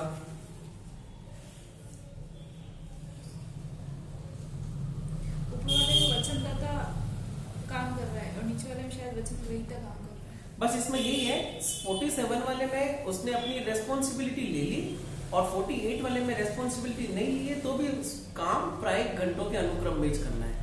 सेक्शन नंबर, हालांकि इंपॉर्टेंट सेक्शंस नहीं है सर, इसमें शायद ये लिखा हुआ ना, वचन 48(7) में वचनदाता ने वचन ग्रहीता पर आवेदन किए जाने के बिना उसका पालन, वचनदाता ने पालन का वचन दिया है 47 ठीक में, है। और 48 में देखो कि वचन ग्रहीता के आवेदन के बिना उसका पालन करेगा, मतलब वचनदाता ने बांट, तो अब वचन ग्रहीता का यह कर्तव्य है कि पालन के लिए आवेदन उचित स्थान पर और कारोबार के, मतलब इसमें वचन ग्रहीता जो है ना आवेदन कर रहा है उसको काम करने के लिए, और इसमें ये पालन कर रहा है 47 में। हाँ, 48 पे लिखा हुआ है कि वचन ग्रहीता का कर्तव्य है कि पालन के लिए आवेदन उचित स्थान पर और कारोबार के प्रायिक घंटों के भीतर करें। 47 में शायद पालन हो रहा है, वचनदाता पालन कर रहा है, और 48 में वो खुद ही पूछ रहा है उसको आगे चल के कि साहब आप बताइए मुझे कहाँ डिलीवर करना है। तो वैसे ये सेक्शंस इंपॉर्टेंट नहीं है, अपन फिर भी इनमें चलना है, ठीक है ना। इससे पहले जब अपन ने कॉन्टेक्ट बना था तो इन सब सेक्शंस को छोड़ कर चले गए। सेक्शन 49, वचन के पालन के लिए स्थान, जहाँ की पालन के लिए आवेदन न किया जाना हो और कोई स्थान नियत नहीं हो, ना तो आवेदन किया गया है और न ही कोई स्थान नियत है कि परफॉर्म कहाँ करना है। ऐसी स्थिति में जबकि किसी वचन का पालन वचन ग्रहीता के आवेदन के बिना किया जाना हो और उसके पालन के लिए कोई स्थान नियत न हो, तब वचनदाता का कर्तव्य है, इसको आप अंडरलाइन कर लो साहब, ये एक अच्छा सवाल है। तब वचनदाता का कर्तव्य है कि वह वचन के पालन के लिए युक्त स्थान नियत करने के लिए वचन ग्रहीता से आवेदन करे और ऐसे स्थान में उसका पालन करे। ना तो समय बताया गया है और न ही स्थान बताया गया है। तब वचन दाता वचन ग्रहीता से पूछेगा कि साहब आप बताइए हमें किस जगह और कहाँ परफॉर्म करना है, तो फिर जगह के बारे में पूछना उसका कर्तव्य है, ड्यूटी।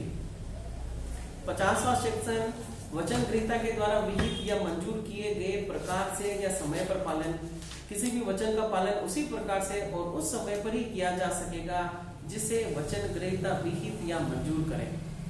क्या मतलब हुआ, प्रॉमिसी को मतलब उसको ज्यादा दे रहा है पावर, वचन ग्रहीता जो बोलेगा वही करना रहेगा कि साहब आपको कहाँ पहुंचाना है सामान, कि साहब मेरे घर पर पहुंचाना है तो फिर घर पर पहुंचाएगा। कितने बजे पहुंचाना है, कि सुबह 4 बजे पहुंचाना सर, उसके बाद में मैं डिलीवरी नहीं लेता हूँ। अमूमन की जो बड़े बड़े ट्रक होते हैं ना, जो बड़े बड़े माल खाने होते हैं, गेहूं के उनके कट्टे जो होते हैं ट्रकों में भर भर के आते हैं, वो ट्रक कब आते हैं आपको पता है, या तो सुबह मॉर्निंग में या देर रात को, रात को 3-2 बजे, क्योंकि ट्रैफिक नहीं होता, फिर वो गलियों में पहुंचकर सामान डिलीवर कर देता है।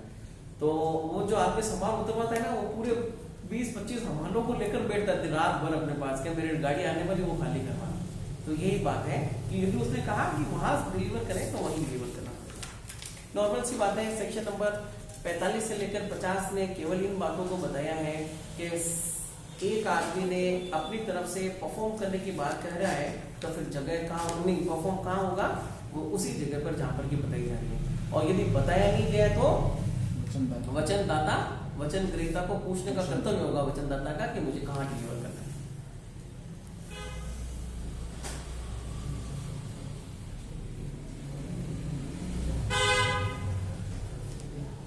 Section number 51। हाँ क्या हुआ देखो।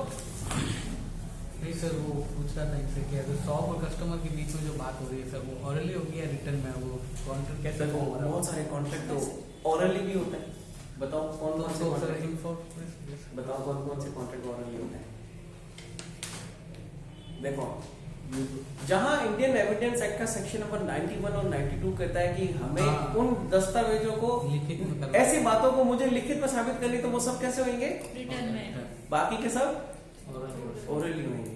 जैसे कि मुझे आप पान दे देना, 10 मिनट के बाद में आने वाला हूँ, ये लो 50 रुपए, 10 मिनट में आएगा तो वो, और नहीं तो क्या खाएगा, हाका खाएगा, कैसा हमारा दान किया गया होगी।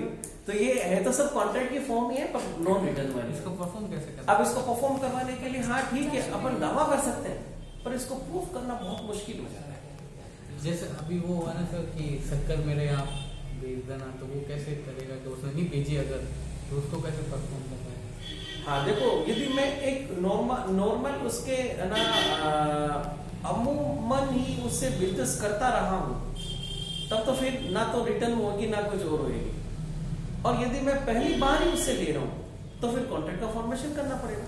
300-400 किलो तो कॉन्ट्रैक्ट से 300 भरोसे का काम हो तो अच्छा नॉर्मली यूज नहीं, करो। और हाँ, और बोला 300-400 किलो तो फिर अमूमन जैसे कि भाई बड़े बड़े गोदाम में तो बिल बनता है, उसमें डिलीवरी डेट भी लिख देता है, ठीक है। 1 तारीख को डिलीवर होना है। ठीक है, ऐसा भी देख लो। कॉन्ट्रैक्ट फॉर्म करने की जरूरी नहीं है, बिल ही तो कॉन्ट्रैक्ट में। वो जिसको अपन क्या कहते हैं बिल्टी, उसको वो कॉन्ट्रैक्ट का फॉर्मेशन हो गया। दूसरी बात अपन ये कहें कि साहब कि मान लो किसी सरकारी संस्थान को या फिर किसी भी ट्रस्ट को या किसी फर्म को कोई सामान मंगवाना है, मार्केट से चीजें परचेज करनी है, तो फिर वो क्या करेगा, क्या करता है कि साहब मुझे किताबें मंगवानी, मान लो मुझे तुम लोगों में से कोई भी आदमी यदि सबसे कम रेट पर किताबें दे देता है तो मैं उससे किताब मंगवा लूंगा। क्या ले लिया मैंने उससे कोटेशन, वहां मैंने टेंडर निकाला, उन सभी से क्या ले लिया कोटेशन। अब जिस आदमी का भी सबसे कम रेट पर कोटेशन होगा उसको मैं रिटर्न में ऑर्डर दूंगा कि साहब हमारे द्वारा मांग किए जाने पर आपने इन किताबों को इन भाव में होना बताया, हमें इतनी तारीख तक पेमेंट किताबें डिलीवर कर दो, हम आपको पेमेंट कर देंगे। अब मान लो वो किताब वो नहीं करता, और क्या फिर वो कहता है सर मैं किताब तो आपको कर दूंगा मगर रेटें ज्यादा लगेगी। ऐसी स्थिति में मैं ज्यादा रेट देने के लिए बाउंड नहीं हूँ। दूसरी, उसने किताबें डिलीवर कर दी पर मैंने अभी तक उसको पैसे डिलीवर नहीं किए, इसका मतलब है कि उसने अपनी तरफ से तो परफॉर्म कर दी मगर मैं उसकी अपने वचन दाता की तरफ से तो परफॉर्मेंस होगी, ग्रहीता की तरफ से, दाता की तरफ से परफॉर्म होनी बाकी, तब फिर वो क्या करेगा, सूट फाइल करेगा और क्या कहेगा कि सर एक लीगल कॉन्ट्रैक्ट का मतलब एक कॉन्ट्रैक्ट का फॉर्मेशन हुआ था जिसमें मेरी तरफ से इनको ये कंसिडरेशन था, उनकी तरफ से मुझे ये कंसिडरेशन था, मैं अपनी तरफ से परफॉर्म कर चुका हूँ, अब आप इनको परफॉर्म करवा। ठीक है, और मान लो कि मैं कहता हूँ तेरी किताबें ले जा, किताबें यदि वापस लेता है, मान लो कोर्ट के आदेश से भी ले लेता है, तो फिर कंपनसेशन। ठीक है ना।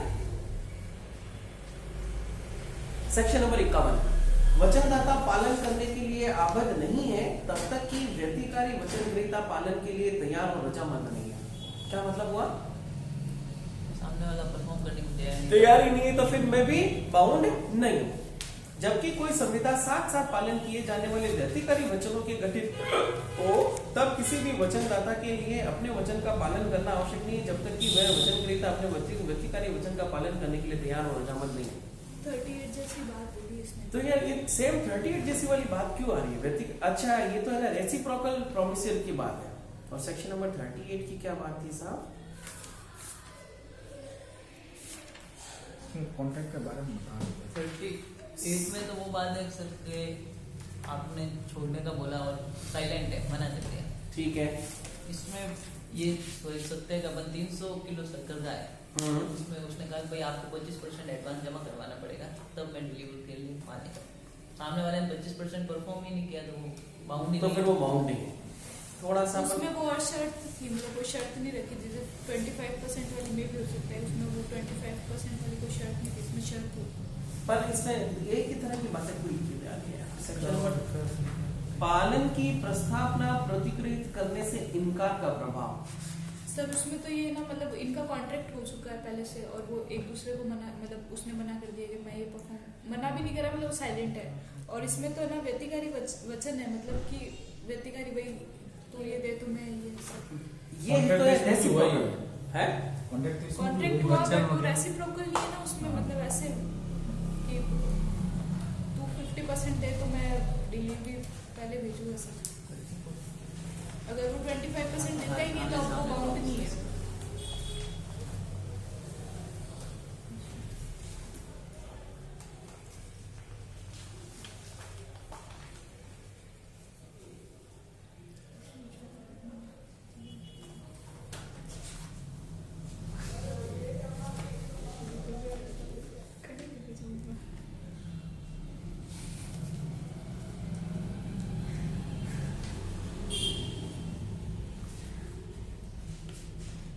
इलस्ट्रेशन देख रहे हैं अपन इसका एक बार।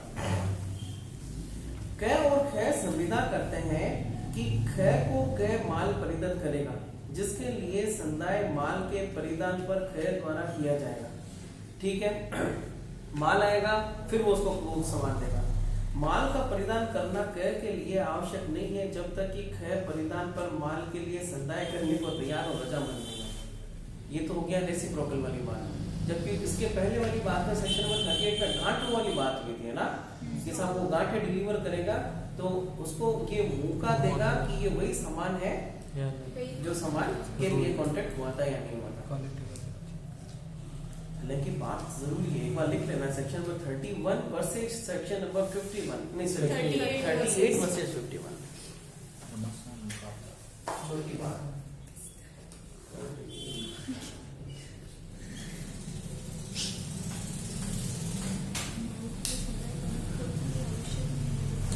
और इसी में क्या लिख रखा है, इसी को इलस्ट्रेशन को आगे क्या कर रहे हैं, माल के लिए संदाय करना ख के लिए आवश्यक नहीं है जब तक कि संदाय करने के लिए वो तैयार नहीं है। दोनों के लिए रेसिप्रोकल वो है, वो माल कब परिधान करने के लिए तैयार, मतलब कब परिधान करेगा, माल का परिधान जब वो पैसा देने के लिए तैयार हो।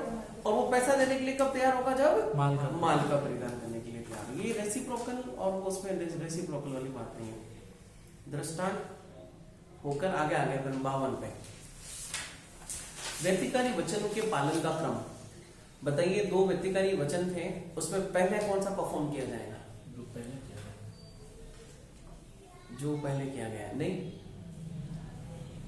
नैना, आपके हिसाब से क्या होना चाहिए, यदि रेसिप्रोकल प्रोमिसेस हैं तो उन दोनों रेसिप्रोकल प्रोमिसेस में कौन सा प्रोमिस पहले परफॉर्म किया जाएगा। व्यतिकारी वचनों के पालन का क्रम जिस क्रम में किए गए उसी क्रम में होगा। एक मैं मिनट, भी जैसे ये डिलीवरी वाला ही देख लो, अगर माल के परिधान और संदाय, तो माल का परिधान पहले होगा फिर संदाय होगा। संदाय होगा। ठीक है, इसका मतलब क्या हो गया, मतलब जैसा आप क्रम में किया गया है वैसे ही क्रम में होगा। या तो क्लियरली बोल लो कि भाई एग्रीमेंट में जो शर्तें हैं उसके हिसाब से परफॉर्म किया जाएगा, है ना। जहां की कर्म जिससे व्यतिकारी वचनों का पालन किया जाने संविदा के द्वारा अभिव्यक्त नियत हो, क्लियरली वहां उनका पालन उसी क्रम में किया जाएगा जहां की वह क्रम संविदा में अभिव्यक्त नियत हो। ठीक है, जहां हमने एक्सप्रेस कर दिया है कि साहब पहले आपको माल डिलीवर करना पड़ेगा तो पहले माल डिलीवर होगा। एक्सप्रेस था कि साहब पहले आपको 50% पेमेंट देना पड़ेगा तो वो पहले पेमेंट करेगा। ठीक है, 52 तो एकदम क्लियर है। 53 जिस घटना के घटित होने पर संविदा प्रभावशील होनी है उसका निवारण करने वाले पक्षकार का दायित्व है। जबकि किसी संविदा में व्यतिकारी वचन अंतर्विष्ट हो और संविदा का एक पक्षकार दूसरे को उसके वचन का पालन करने से निवारित करे, तब वह संविदा इस प्रकार निवारित किए गए पक्षकार के विकल्प पर शून्य करने हो जाती है और वह किसी भी हानि के लिए जो संविदा के अपालन के परिणाम स्वरूप उसे उठानी पड़े दूसरे पक्षकार से प्रतिकर पाने का आता है। क्या मतलब हुआ, मैं आपको रोक रही हूँ काम करने से। और हम दोनों एक किसी कॉन्ट्रैक्ट के पार्टी भी हैं। हाँ। जैसे नलिनी ने मेरे को, मैं एक मैन्युफैक्चरिंग कंपनी हूँ जो क्या बनाती हूँ, प्लास्टिक की थैलियां बनाता हूँ। नलिनी ने मेरे को ऑर्डर दिया कि सर आप मेरे को 500 किलो प्लास्टिक की थैलियां अवेलेबल करवा देना। मैं उन प्लास्टिक में मेरे को प्लास्टिक की थैलियां बनाने के लिए रॉ मटेरियल चाहिए और रॉ मटेरियल मेरे को जीतू से खरीदना है। नलिनी ने क्या किया कि साहब मैं और आरिफ सर दोनों कॉन्ट्रैक्ट में आ गए, मैं आरिफ सर को परफॉर्म नहीं करवाने दूंगी, तो एक काम करती हूँ, जो जहां से आरिफ सर रॉ मटेरियल खरीदते हैं वो मैं पहले खरीद देती हूँ। तो नलिनी ने जीतू से रॉ मटेरियल सारा खरीद के, जीतू के पास रॉ मटेरियल रखा ही नहीं। जब मैं इसके पास गया तो जीतू ने क्या कर दिया, हाथ खड़े कर दिया कि सर मेरे पास में किसी तरह का कोई रॉ मटेरियल नहीं। अब क्या हो गया, आपके विकल्प पर शून्य करनी है, क्योंकि आप कॉन्ट्रैक्ट के पार्टी होने के बावजूद आपने जानबूझकर से मुझे परफॉर्म करने से रोका है। मना किया है। तो ये वाली जो कॉन्ट्रैक्ट है वो मेरी इच्छा पर वर्डेबल हो गई है, और वर्डेबल के साथ साथ मुझे कुछ नुकसान भी हुआ तो कंपनसेशन भी मांगने का हकदार होगा। समझिए दीपक, एक बार पढ़ता हूं मैं इसको। अपन 53 पढ़ रहे थे ना। जब किसी संविदा में व्यतिकारी वचन अंतर्विष्ट है, आप मुझे मार दो मैं आपको सामान दे दूंगा, नहीं पैसे दो मैं आपको थैलियां दे दूंगा, और संविदा का एक पक्षकार दूसरे को उसके वचन का पालन करने से निवारित कर रहा है, नलिनी कर रही है, तब संविदा इस प्रकार निवारित किए गए पक्षकार के विकल्प पर शून्य करणीय हो जाती है। किसको निवारित किया इसने, मुझे, तो मेरे विकल्प पर शून्य करणीय हो जाएगी, और वह किसी भी हानि के लिए जो संविदा के अपालन के परिणाम स्वरूप उठाई है दूसरे पक्षकार से प्रतिकर पाने का हकदार होगा। लेना समझ आ रहा है बेटा, ठीक है। 54 व्यतिकारी वचनों से गठित, मैं इन सेक्शंस में कभी नहीं दिया हूं इतना जितना कि अभी अपन ये डिस्कस कर रहे हैं, और हालांकि इंपॉर्टेंट भी नहीं है, पर अपन को उसकी गहरी समझ बनाने के लिए थोड़े से पढ़ने पड़ रहे हैं, और कुछ नहीं कर रहे अपन। व्यतिकारी वचनों से गठित संविदा में उस वचन के व्यतिक्रम का प्रभाव जिसका पालन पहले किया जाना चाहिए। ठीक है, सवाल है, नहीं सेक्शन है, जबकि कोई संविदा ऐसे व्यतिकारी वचनों से गठित हो जिसमें से एक का पालन या पालन का दावा तब तक नहीं किया जा सकता जब तक कि दूसरे का पालन न कर दिया गया हो, और अंतिम वर्णित वचन का वचनदाता उसका पालन करने में असफल रहे, तब ऐसा वचनदाता व्यतिकारी वचन के पालन का दावा नहीं कर सकता, और उसे संविदा के दूसरे पक्षकार को किसी भी हानि के लिए जो ऐसा दूसरा पक्षकार संविदा के अपालन को उठाने के प्रतिकर देना होगा। क्या मतलब हुआ अभी, नलिनी आई मेरे पास कि सर वो प्लास्टिक की थैलियां वाला मामला तो रहने दो, आप मेरे लिए कांच की गिलासें बना दो, आपसे तो कोई प्लास्टिक की थैलियां पड़ेगी नहीं, रहने दो। तो नलिनी ने क्या ऑर्डर दिया मेरे को, कांच की गिलासें बनाने का। मेरी मैन्युफैक्चरिंग वो है मशीन, वो है एक फैक्ट्री है। क्या हुआ है, पहले प्लास्टिक की थी, हाँ एक फैक्ट्री और आ चुकी है कांच की। तो मैंने कहा नहीं, मैंने कहा इतने रुपए लगेंगे, तो नलिनी ने कहा हाँ ठीक है साहब हम रुपए आपको दे देंगे।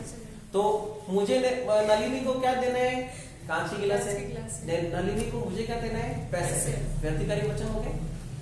अब मेरा एक सवाल हो रहा है, क्या मैं इतनी सारी कांच की गिलासें बना तो दूंगा पर मेरे पास इतना सारा रॉ मटेरियल है नहीं। नलिनी ने कहा कि सर रॉ मटेरियल आपको मैं प्रोवाइड करवा दूंगा, तो मैंने कहा कि साहब उस रॉ मटेरियल की तुलना में पर पैसे आप मुझसे पैसे ले लेना, या आपका और मेरे बीच में जो फर्स्ट कॉन्ट्रैक्ट को परफॉर्म करने की बात हुई, मान लो 4 लाख की हुई है, आप 1 लाख का रॉ मटेरियल दे दोगे तो 3 लाख रुपए दे देना। तो इसी एक काम में 2 रेसिप्रोकल कॉन्ट्रैक्ट्स हो चुके हैं। एक रेसिप्रोकल कॉन्ट्रैक्ट तो कौन सा था, माल दो गिलासें दो, दूसरा रेसिप्रोकल रॉ मटेरियल दो मैं गिलासें दूंगा आपको। तो ये जो सेकंड ने जो फर्स्ट वाला रेसिप्रोकल प्रॉमिस है, दूसरे वाले प्रॉमिस पर डिपेंड करता है कि अब मैं गिलासें कब प्रोवाइड करूंगा नलिनी को, जब ये मुझे रॉ मटेरियल दे। अब मैंने कहा नलिनी रॉ मटेरियल देके, रॉ मटेरियल कोई आज है कोई कल है, तो मैंने कहा गिलास है कोई आज है मैं कल है, मैं दावा नहीं कर सकती, आप दावा नहीं कर सकता। यही बात है, समझ रहे। अब एक बार थोड़ा इसको वापस से प्रवीण समझ में आया बेटा, वापस पढ़ रहा हूं। जबकि कोई संविदा ऐसे व्यतिकारी वचनों से गठित हो जिसमें से एक का पालन या पालन का दावा तब तक नहीं किया जा सकता है जब तक कि दूसरे का पालन न कर दिया गया हो, न कर दिया जाए, और अंतिम वर्णित वचन का वचनदाता उसका पालन करने में असफल रहे तब ऐसा वचनदाता व्यक्तिकारी वचन के पालन का दावा नहीं कर सकता है और उसे संविदा के दूसरे पक्षकार को किसी भी हानि के लिए जो ऐसा दूसरा पक्षकार संविदा के अपालन से उठाए प्रतिकर देना होगा। यदि आपने रॉ मटेरियल मुझे प्रोवाइड नहीं किया और मुझे आपको ही वापस सप्लाई करना है तो उसमें मेरे को जो मुनाफा हो रहा है उसको फिर आपको कंपनसेट करना पड़ेगा मुझे, क्योंकि आपने सेकंड जो प्रॉमिस था उसको परफॉर्म नहीं किया। समझ गए? Section number 54।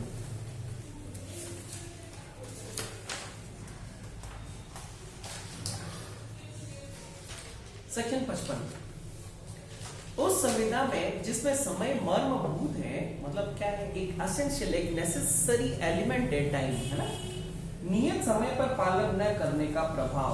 बहुत अच्छा सेक्शन है सेक्शन 55। क्या कह रहे हैं? जबकि किसी संविदा का एक पक्षकार किसी बात को विनिर्दिष्ट समय पर या उसके पूर्व या किन्हीं बातों को विनिर्दिष्ट समय पर या उनसे पूर्व करने का वचन दे। बात वही ले लेते हैं अपन, क्या क्या शक्कर की उम्र तक कर दूंगा, क्योंकि 1 जनवरी को मुझे मिठाइयां बनानी है, एक मिठाई की होटल और आ गई है अपनी तीसरी, है ना। और ऐसी किसी भी बात को उस विनिर्दिष्ट समय पर या उससे पूर्व करने में असफल रहा है, जितू ने मुझे शक्कर डिलीवर नहीं किया, तब वह संविदा या उसमें से उतनी जितनी का पालन न किया गया हो वचन ग्रहीता के विकल्प पर शून्य करणीय हो जाएगी। अब मैं क्या कर सकता हूं, उसको कभी भी कोर्ट से वॉइड डिक्लेयर करवा सकता हूं यदि पक्षकारों का आशय ये रहा हो कि समय संविदा का मर्म होना चाहिए। और जाहिर सी बात है, इस वाले एक्ट में जो टाइम था वो इस एग्रीमेंट, इस कॉन्ट्रैक्ट का एक सब्सटेंशियल एलिमेंट था। कि साहब मैं शक्कर क्यों मांग रहा हूं? क्योंकि मुझे इतने किलो मिठाई केक वगैरह बना के बेचना है। इसीलिए मैंने कहा कि 30 या 31 तारीख दिसंबर की रात तक आप मुझे शक्कर डिलीवर करना है, क्योंकि इसमें टाइम क्या है, वास्तव में एक सब्सटेंशियल एलिमेंट है। और यदि ये नहीं कर पाता है तो मेरी इच्छा पर वो क्या हो जाएगी, वॉइडेबल। सेक्शन 55 में वचन ग्रहीता के विकल्प पर रहना सर, आप तो वचन दाता हो ना, शक्कर की डिलीवर करने की बात तो आपने की। आगे चलो, इस बात को इसने यहां तक ही खत्म नहीं किया। क्या लिखा? ऐसी असफलता का प्रभाव जब समय मर्मभूत नहीं है। पर क्या है कि मैं शक्कर की डिलीवरी आपसे रोज लेता हूं, अमूमन मेरे होटल का काम है, आपके दुकान से मैं अमूमन शक्कर की डिलीवरी करता रहता हूं। यदि पक्षकारों का यह आशय न रहा हो कि समय संविदा का मर्म होना चाहिए तो संविदा ऐसी बात को विनिर्दिष्ट समय पर या उससे पूर्व करने में असफल रहने से शून्यकरणीय नहीं हो जाएगी साहब। किंतु वचन ग्रहीता ऐसी असफलता से उसे हुई किसी भी हानि के लिए वचनदाता के प्रति प्रतिकर पाने का हकदार जरूर होगा। जैसे कि जीतू अमूमन मुझे क्या करता रहता है, शक्कर डिलीवर करता रहता है, क्योंकि मेरे मिठाई की दुकान है, हर महीने से 400-500 किलो शक्कर लेता हूँ। अगले महीने भी इसको मुझे 400 किलो शक्कर देनी थी, मगर जीतू 400 किलो शक्कर नहीं दे पाया। अब मुझे क्या करनी पड़ी, इमरजेंसी में 400 किलो शक्कर किसी और दूसरे आदमी से खरीदनी पड़ी। जाहिर सी बात है, दूसरा आदमी मुझे उस रेट पे थोड़ी देगा जिसमें जीतू दे रहा होगा। जब कभी किसी को कॉम्पनसेट किया जाता है ना, तो इसका मतलब ये नहीं है कि वो पूरे 400 किलो शक्कर की पैसे दे, उसको क्या करना है, जो एक्स्ट्रा मनी आई है उस मनी को उसको वापस से दिलवा दिया जाए। ऐसी स्थिति में ला दिया जाए जैसे कि पहले की स्थिति, उसी को अपन कहते हैं कंपनसेट करना। सर पहले वाले में इसको कंपनसेशन नहीं मिल रहा है, सेकंड वाले में कंपनसेशन मिल रहा है। पहले वाले में भी तो मिलता है, क्या मिल रहा है? वॉइडेबल, शून्य करेंगे, और जहां कहीं भी कोई शून्य करनी होती है उसमें वॉइड हो जाएगी, वॉइड भी डिक्लेयर करवा सकते हैं, प्लस कंपनसेशन भी मांग सकते हैं। ठीक है, आगे आगे। पर इसने क्लियर नहीं लिखा है तो मतलब नहीं मिलेगा आपको। अब ये मैं बताता हूँ, आप आ जाओ सेक्शन नंबर 65 पे। 65 हाँ, सेक्शन 64 पे 65 तक शून्य संविदा है और 64 है शून्य करणीय संविदा। जबकि कोई व्यक्ति जिसके विकल्प पर कोई संविदा शून्य करणीय है उसे विखंडित कर देता है, तब उसके दूसरे पक्षकार को उसमें अंतर्विष्ट किसी वचन का जिसका वह वचनदाता है पालन करने की आवश्यकता नहीं है। शून्य करणीय संविदा को विखंडित करने वाले पक्षकार ने यदि ऐसी संविदा के किसी दूसरे पक्षकार के तकदीर कोई फायदा प्राप्त किया है तो वह ऐसा फायदा यदि नहीं उस व्यक्ति को जिससे वह प्राप्त किया गया था यथासंभव प्रत्यावृत कर देगा। हाँ, कंपनसेशन वाली बात अभी भी नहीं है यहाँ पे वाली, है ना। इसमें तो ये बोल रहा है कि अगर उसने पैसे ले लिए एडवांस में तो एडवांस वापस देना पड़ेगा।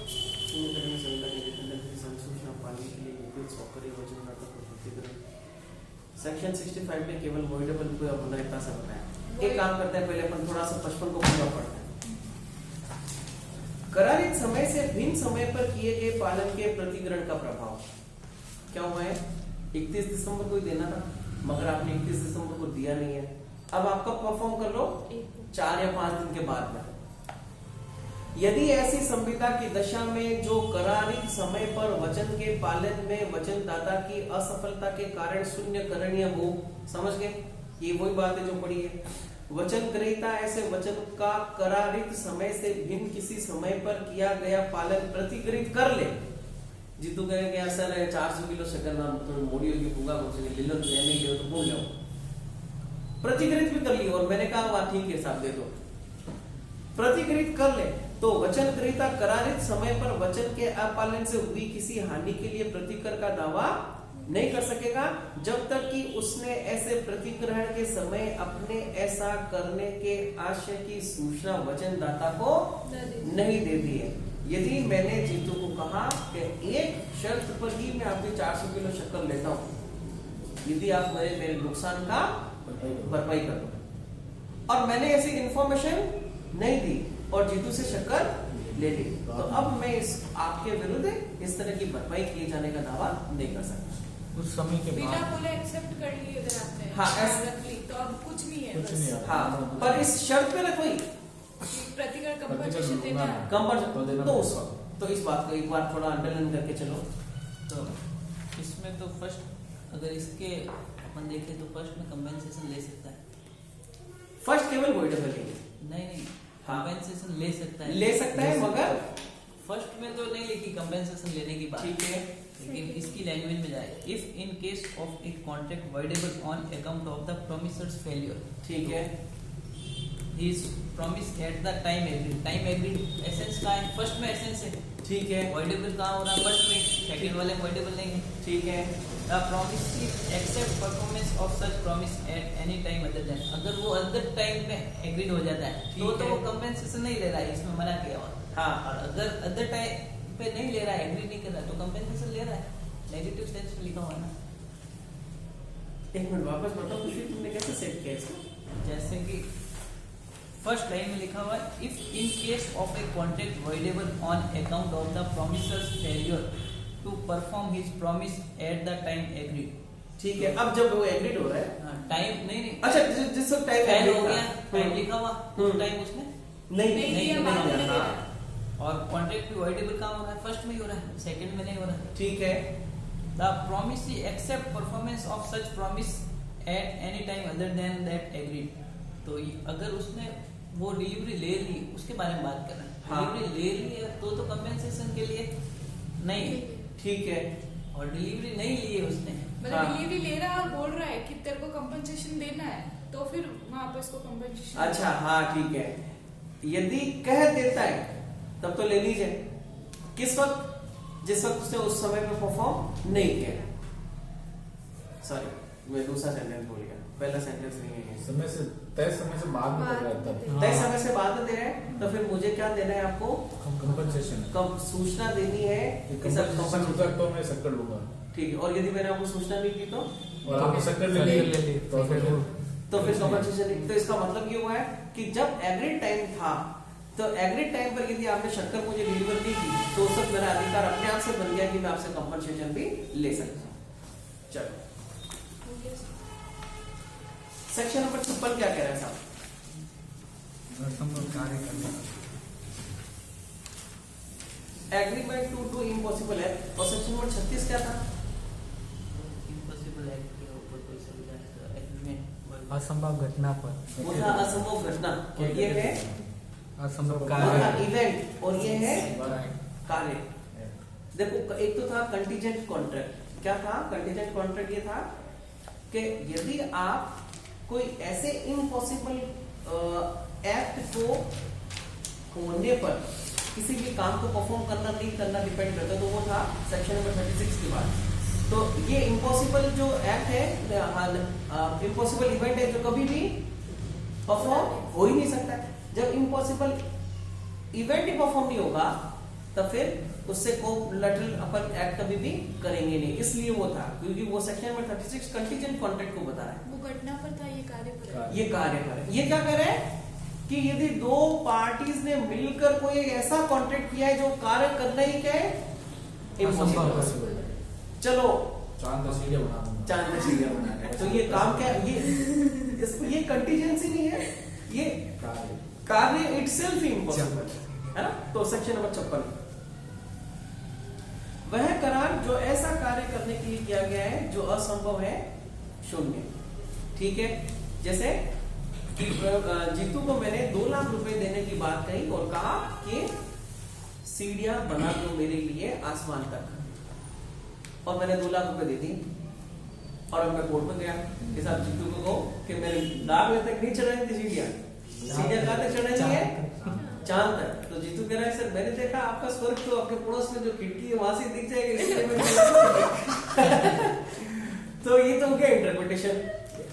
हाँ, पर सवाल ये कि क्या कोर्ट के द्वारा जीतू को कंपेल किया जा सकता है, क्योंकि वो वॉइड है, कॉन्ट्रैक्ट अपने आप में वॉइड है, क्योंकि काम क्या था, इम्पॉसिबल। सर एक और एग्जांपल खुशी में बता रहा है। क्या बताओ, आप तो बताना। कि 2 लाख रुपए दिए, ट्रेन के आगे लालटेन लेके दौड़ ट्रेन के आगे लालटेन लेके दौड़ना है। लेकर दौड़ना है। हाँ ठीक है, जो कि मुमकिन नहीं होगा। चले आगे। तो सेक्शन नंबर 56 ने बात कही है कि कोई भी ऐसा काम जो कि इम्पॉसिबल है उसको करने का कोई आदमी एग्रीमेंट कर रहा है तो उसको कानूनी एनफोर्सेबिलिटी नहीं होगी, क्योंकि किसी भी एग्रीमेंट को कानूनी रूप से नहीं किया जा सकता, एनफोर्समेंट में नहीं लाया जा सकता, तो वो एग्रीमेंट क्या है, वॉइड एग्रीमेंट। उस कार्य को करने की संविदा जो तत्पश्चात असंभव या विधि विरुद्ध हो जाए। क्या लिख रखा है सेक्शन नंबर 56 का पैरा नंबर 1, ये कह रहा है कि साहब दोनों व्यक्तियों के बीच में जब एग्रीमेंट हुआ था तब तो उस काम को परफॉर्म करने के 100% संभावना थी कि साहब पाकिस्तान और हिंदुस्तान में रहने वाले 2 व्यक्तियों ने आपस में लोहे के सरिये या सीमेंट के कट्टे लेने देने की बात कही, उसने उसको 2000 रुपए भी दे दिए, वो सीमेंट के कट्टों की भी सप्लाई करने वाला है, और ऐसा लग रहा है सब चीजें हरी भरी है, राज्य कुछ काम हो जाएगा। पर बीच में क्या हुआ, दोनों देशों के बीच युद्ध हो गया। दोनों देशों ने ये एडवाइजरी जारी कर दी कि साहब जो कोई भी देशों के बीच में जो भी कोई कॉन्ट्रैक्ट है उसको किसी के आदमी के द्वारा परफॉर्म नहीं किया जा सके। तो ये क्या हुआ है इसमें, पहले तो हम उसको परफॉर्म कर पा रहे थे, अब परिस्थिति ऐसी होगी, परिस्थितियां कब कब ऐसी होती है, नंबर 1 कि साहब विधि विरुद्ध हो जाए वही काम करना, नंबर 2 उसी काम को विधि के द्वारा मना कर देते हैं, नंबर 3 काम की विषय वस्तु भी वो खुद ही क्या हो जाए, खत्म ही हो जाए, नंबर 4 पक्षकारों की स्वयं की डेथ हो जाए, तो फिर क्या हो जाएगा, फ्रस्ट्रेशन ऑफ द कॉन्ट्रैक्ट हो जाएगा। फ्रस्ट्रेशन ऑफ कॉन्ट्रैक्ट का मतलब निराशिता, अब कॉन्ट्रैक्ट को परफॉर्म किसी भी सूरत में नहीं किया जा सकता। उस कार्य को करने की संविदा जो तत्पश्चात असंभव या विधि विरुद्ध हो गया, या तो क्या हो गया तत्पश्चात, मतलब पहले तो किया जा रहा था तब तो वो पॉसिबल था कि साहब एक आदमी है जो वास्तव में लाइट को लेकर ट्रेन के आगे दौड़ सकता है, वो सब में पॉसिबल था, पर अब क्या हुआ है, उस आदमी के पांव में चोट लगी तो बेचारा चल के नहीं पा रहा, तो अब क्या हो गया, ये इम्पॉसिबल हो गया। ये यही कह रहा है कि उस कार्य को करने की संविदा जो तत्पश्चात असंभव या विधि विरुद्ध हो जाए। ऐसा कार्य करने की संविदा जो संविदा के किए जाने के पश्चात असंभव था, किसी ऐसी घटना के कारण जिसका निवारण वचनदाता नहीं कर सकता, विधि विरुद्ध हो जाए, तब शून्य हो जाती है जब वह कार्य असंभव या विधि विरुद्ध हो जाए। करने की संविदा किए जाने के पश्चात असंभव था शुरू से ही। The contract to do an act which after the contract is made becomes impossible or by reason or some event which the promisor could not prevent, otherwise it becomes void, wherein it becomes impossible or law।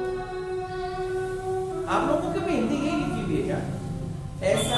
कार्य करने की संविदा जो संविदा किए जाने के पश्चात असंभव हाँ शब्द था लिखा हुआ। इंग्लिश में अलग लिखा हुआ becomes। हाँ इंग्लिश में तो becomes लिखा हुआ। उसके बाद में बनता है। हाँ भाई जिस वक्त वो काम असंभव में था तो फिर उसके बारे में संविदा की नहीं जा सकती, तो फिर इसको था को हटा दिए न्यायालय को बन गया। ऐसा कार्य करने की संविदा जो संविदा के किए जाने के पश्चात असंभव बन गया। तो ये हो सकता है जो संविदा किए जाने के पश्चात संभव था, हाँ या ऐसा भी हो सकता है। और हटा देते हैं ना सर। पश्चात संभव था कैसे होगा? भाई संविदा जिस वक्त की संविदा की जब उस पर वो संभव था समझ रहे? और किसी घटना के कारण विधि विरोध हो गया। आगे देखते सही बोल रहे हैं। सही बोल रहा हूँ। असंभव था किसी ऐसी घटना के- वहाँ पे ऐसा तो लिख सकते हैं कि संविदा बनने के बाद में तो संविदा किए जाने के बाद वो संभव था, उसके बाद किसी घटना के कारण वो विधि विरुद्ध हो गया, ऐसा भी लिख सकते हो। हालांकि ठीक कह रहा है, इसमें कोई ज्यादा खास गड़बड़ वाली बात नहीं है। पर सर इंग्लिश को प्रीफर करते हैं ना। हाँ तो इंग्लिश में फिर इम्पॉसिबल की जगह अच्छा फिर बिकम्स पॉसिबल है इंग्लिश में क्या? आप तो ये लिखो दीपक, असंभव बन गया है ना। विधि विरुद्ध हो जाए। लेना क्या समझ लो बेटा, सेक्शन 56 में अपन क्या बात कर रहे हैं? कॉन्ट्रैक्ट बनने के बाद वो इम्पॉसिबल हो गया, और अब उसको परफॉर्म नहीं कर सकते। नहीं किया जा सकता। ठीक है, एकदम सही चल रहा है। नेक्स्ट तीसरा जो बात मैं पढ़ रहा हूं, ऐसे कार्य के अपालन से हुई हानि के लिए प्रतिकर जिसका असंभव या विधि विरुद्ध होना ज्ञात हो।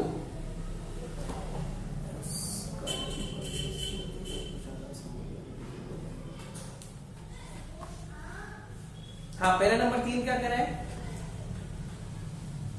मेरे को पता था कि चांद तक सीधे नहीं बना सकते। उसको ऑलरेडी पता था यही बात, जहां की एक व्यक्ति ने ऐसी बात करने का वचन दिया हो जिसकी असंभव या विधि विरुद्ध होना वह जानता था या युक्तियुक्त तत्परता से जान सकता था और वचन ग्रहीता नहीं जानता था, वहां जो कोई हानि ऐसे वचन ग्रहीता को उस वचन के अपालन से हो, उसके लिए ऐसा वचनदाता ऐसे वचन ग्रहीता को प्रति कर देगा कि साहब एक आदमी को तो पता है, दूसरे आदमी को ऐसे परफॉर्म किए जाने का पता नहीं है, और जिस आदमी को पता नहीं है उसने तो बेचारे ने अपनी तरफ से परफॉर्म करना शुरू कर दिया, पर अंत में क्या पता चला ऐसे काम को परफॉर्म नहीं किया जा सकता है, तो फिर वो प्रतिकर प्राप्त करने का हकदार होगा।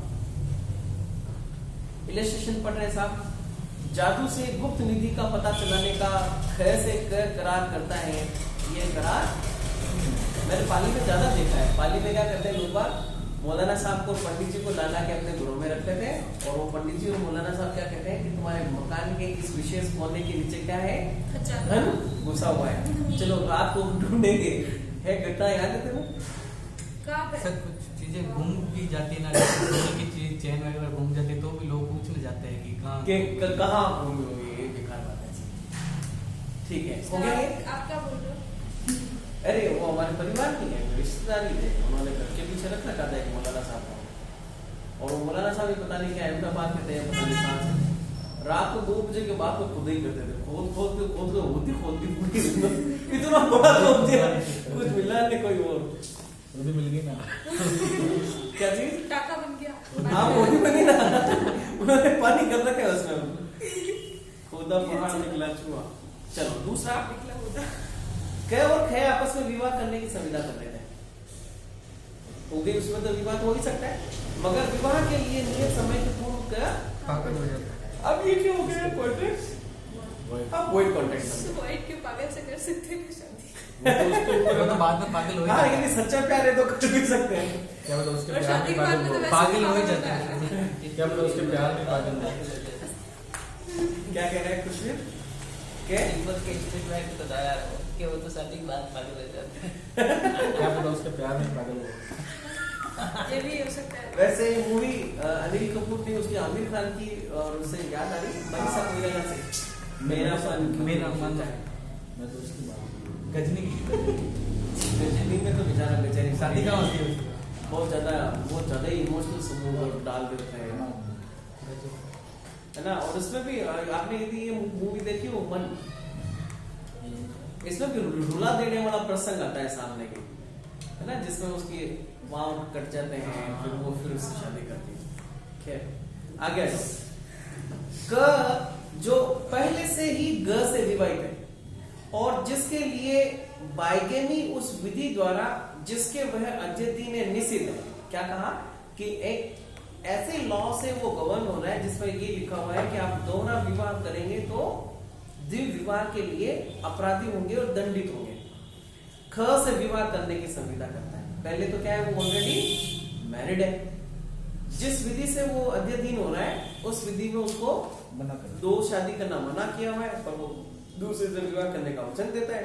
मतलब क्या हो गया, देखो एक को पता है और दूसरे को पता नहीं है। उसके वचन के अपालन से ख को हुई हानि के लिए क को कोई प्रतिकर उसे प्रतिकर देना होगा। अच्छा, क्या प्रतिकर मांगेगी महिला? डिवोर्स दे और मेरे से शादी कर। मेंटेनेंस मांगना। शादी तो हुई नहीं है, मेंटेनेंस कैसे मांगेगी? नहीं तो तलाक तो लगेगा ले ना, सकती है ना इस बात में कि अगर दूसरे 400 शादी- चार पर वो तो सौ केवल अभी संविदा की है, शादी संविदा नहीं की है, की। शादी नहीं की है। तो शादी नहीं करी है। फोटो मानसिक रूप से प्रताड़ित। मानसिक हो सकता है, शारीरिक का भी वो ब्लेम लगे, तो मानसिक रूप से प्रताड़ित करना, ऐसा धोखा देना, या फिर 420 का एलिगेशन के साथ जिसने ऑलरेडी विवाह था मुझसे कॉन्टेक्ट किया हुआ। इलिस्ट्रेशन डी में ये लिख रखा है कि साहब युद्ध की घोषणा हो गई है, तब फिर इसका सम्मान शून्य हो, सम्मान के लिए युद्ध देना शून्य हो जाएगा। ख के द्वारा अग्रिम दी गई राशि के प्रतिफल पर 6 मास के लिए एक नाट्य गृह में अभिनय करने का संविदा करता है। अनेक अवसरों पर क बहुत बीमार होने के कारण अभिनय नहीं कर पाती, उन अवसरों पर अभिनय करने की संविदा शून्य हो जाती है। ये अभिनय करने के लिए जो नाट्य गृह से रिलेटेड अपने कल 2-3 इलस्ट्रेशन डाले थे ना, हाँ, उनको वो रिलेट कर देना। अब इसको मतलब कंपनसेशन देना है या नहीं देना? शून्य हो गई है, शून्य हो गई तो देना ठीक है। पड़ेगा। अब दो बातें नहीं देना। नहीं, अब दो बातें आ जाओ। यदि इसने एडवांस ले रखा है तो एडवांस जो उसने लिया वो वापस रजिस्टर करो। दूसरी बात, इस तरह के शून्य होने पर सामने वाले को यदि कोई नुकसान हो रहा है तो आप उसको कंपनसेट करो। एडवांस प्लस कंपनसेशन दोनों। फिर हाँ, यदि उसने एडवांस ले रखा है तो पर उसको थोड़ी पता था कि मैं ये बीमार मिलान हूँ। हो जाएगा सर, थोड़ी मांगेगा। यदि हाँ, ये भी बात सही है कि अच्छा वो जानबूझकर से नहीं रही जानबूझकर, है, हाँ, तो अब इसका चाह कर भी अपन इसको परफॉर्मेंस में नहीं ला सकते, तो फिर ना तो कंपनसेशन भी नहीं, क्योंकि इसको पता नहीं। पता नहीं।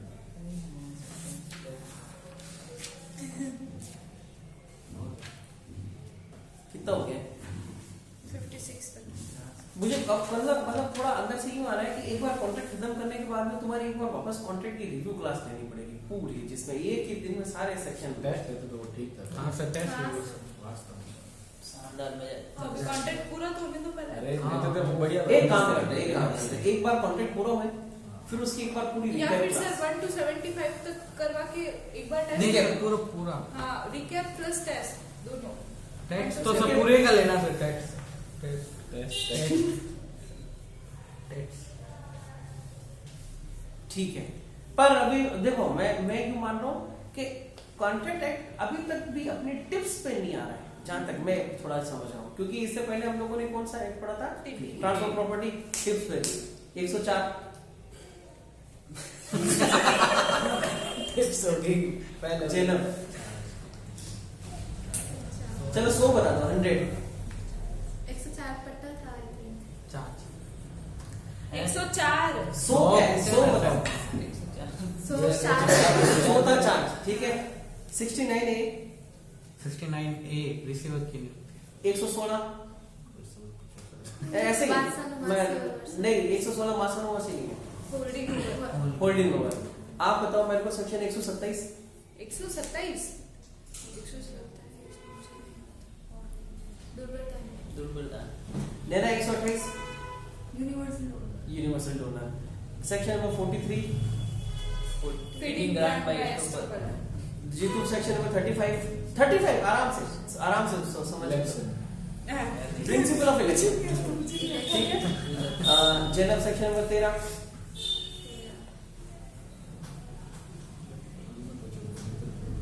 नलिनी ने 13 तो क्या बताएगी? लेना 13 ट्रांसफर प्रॉपर्टी।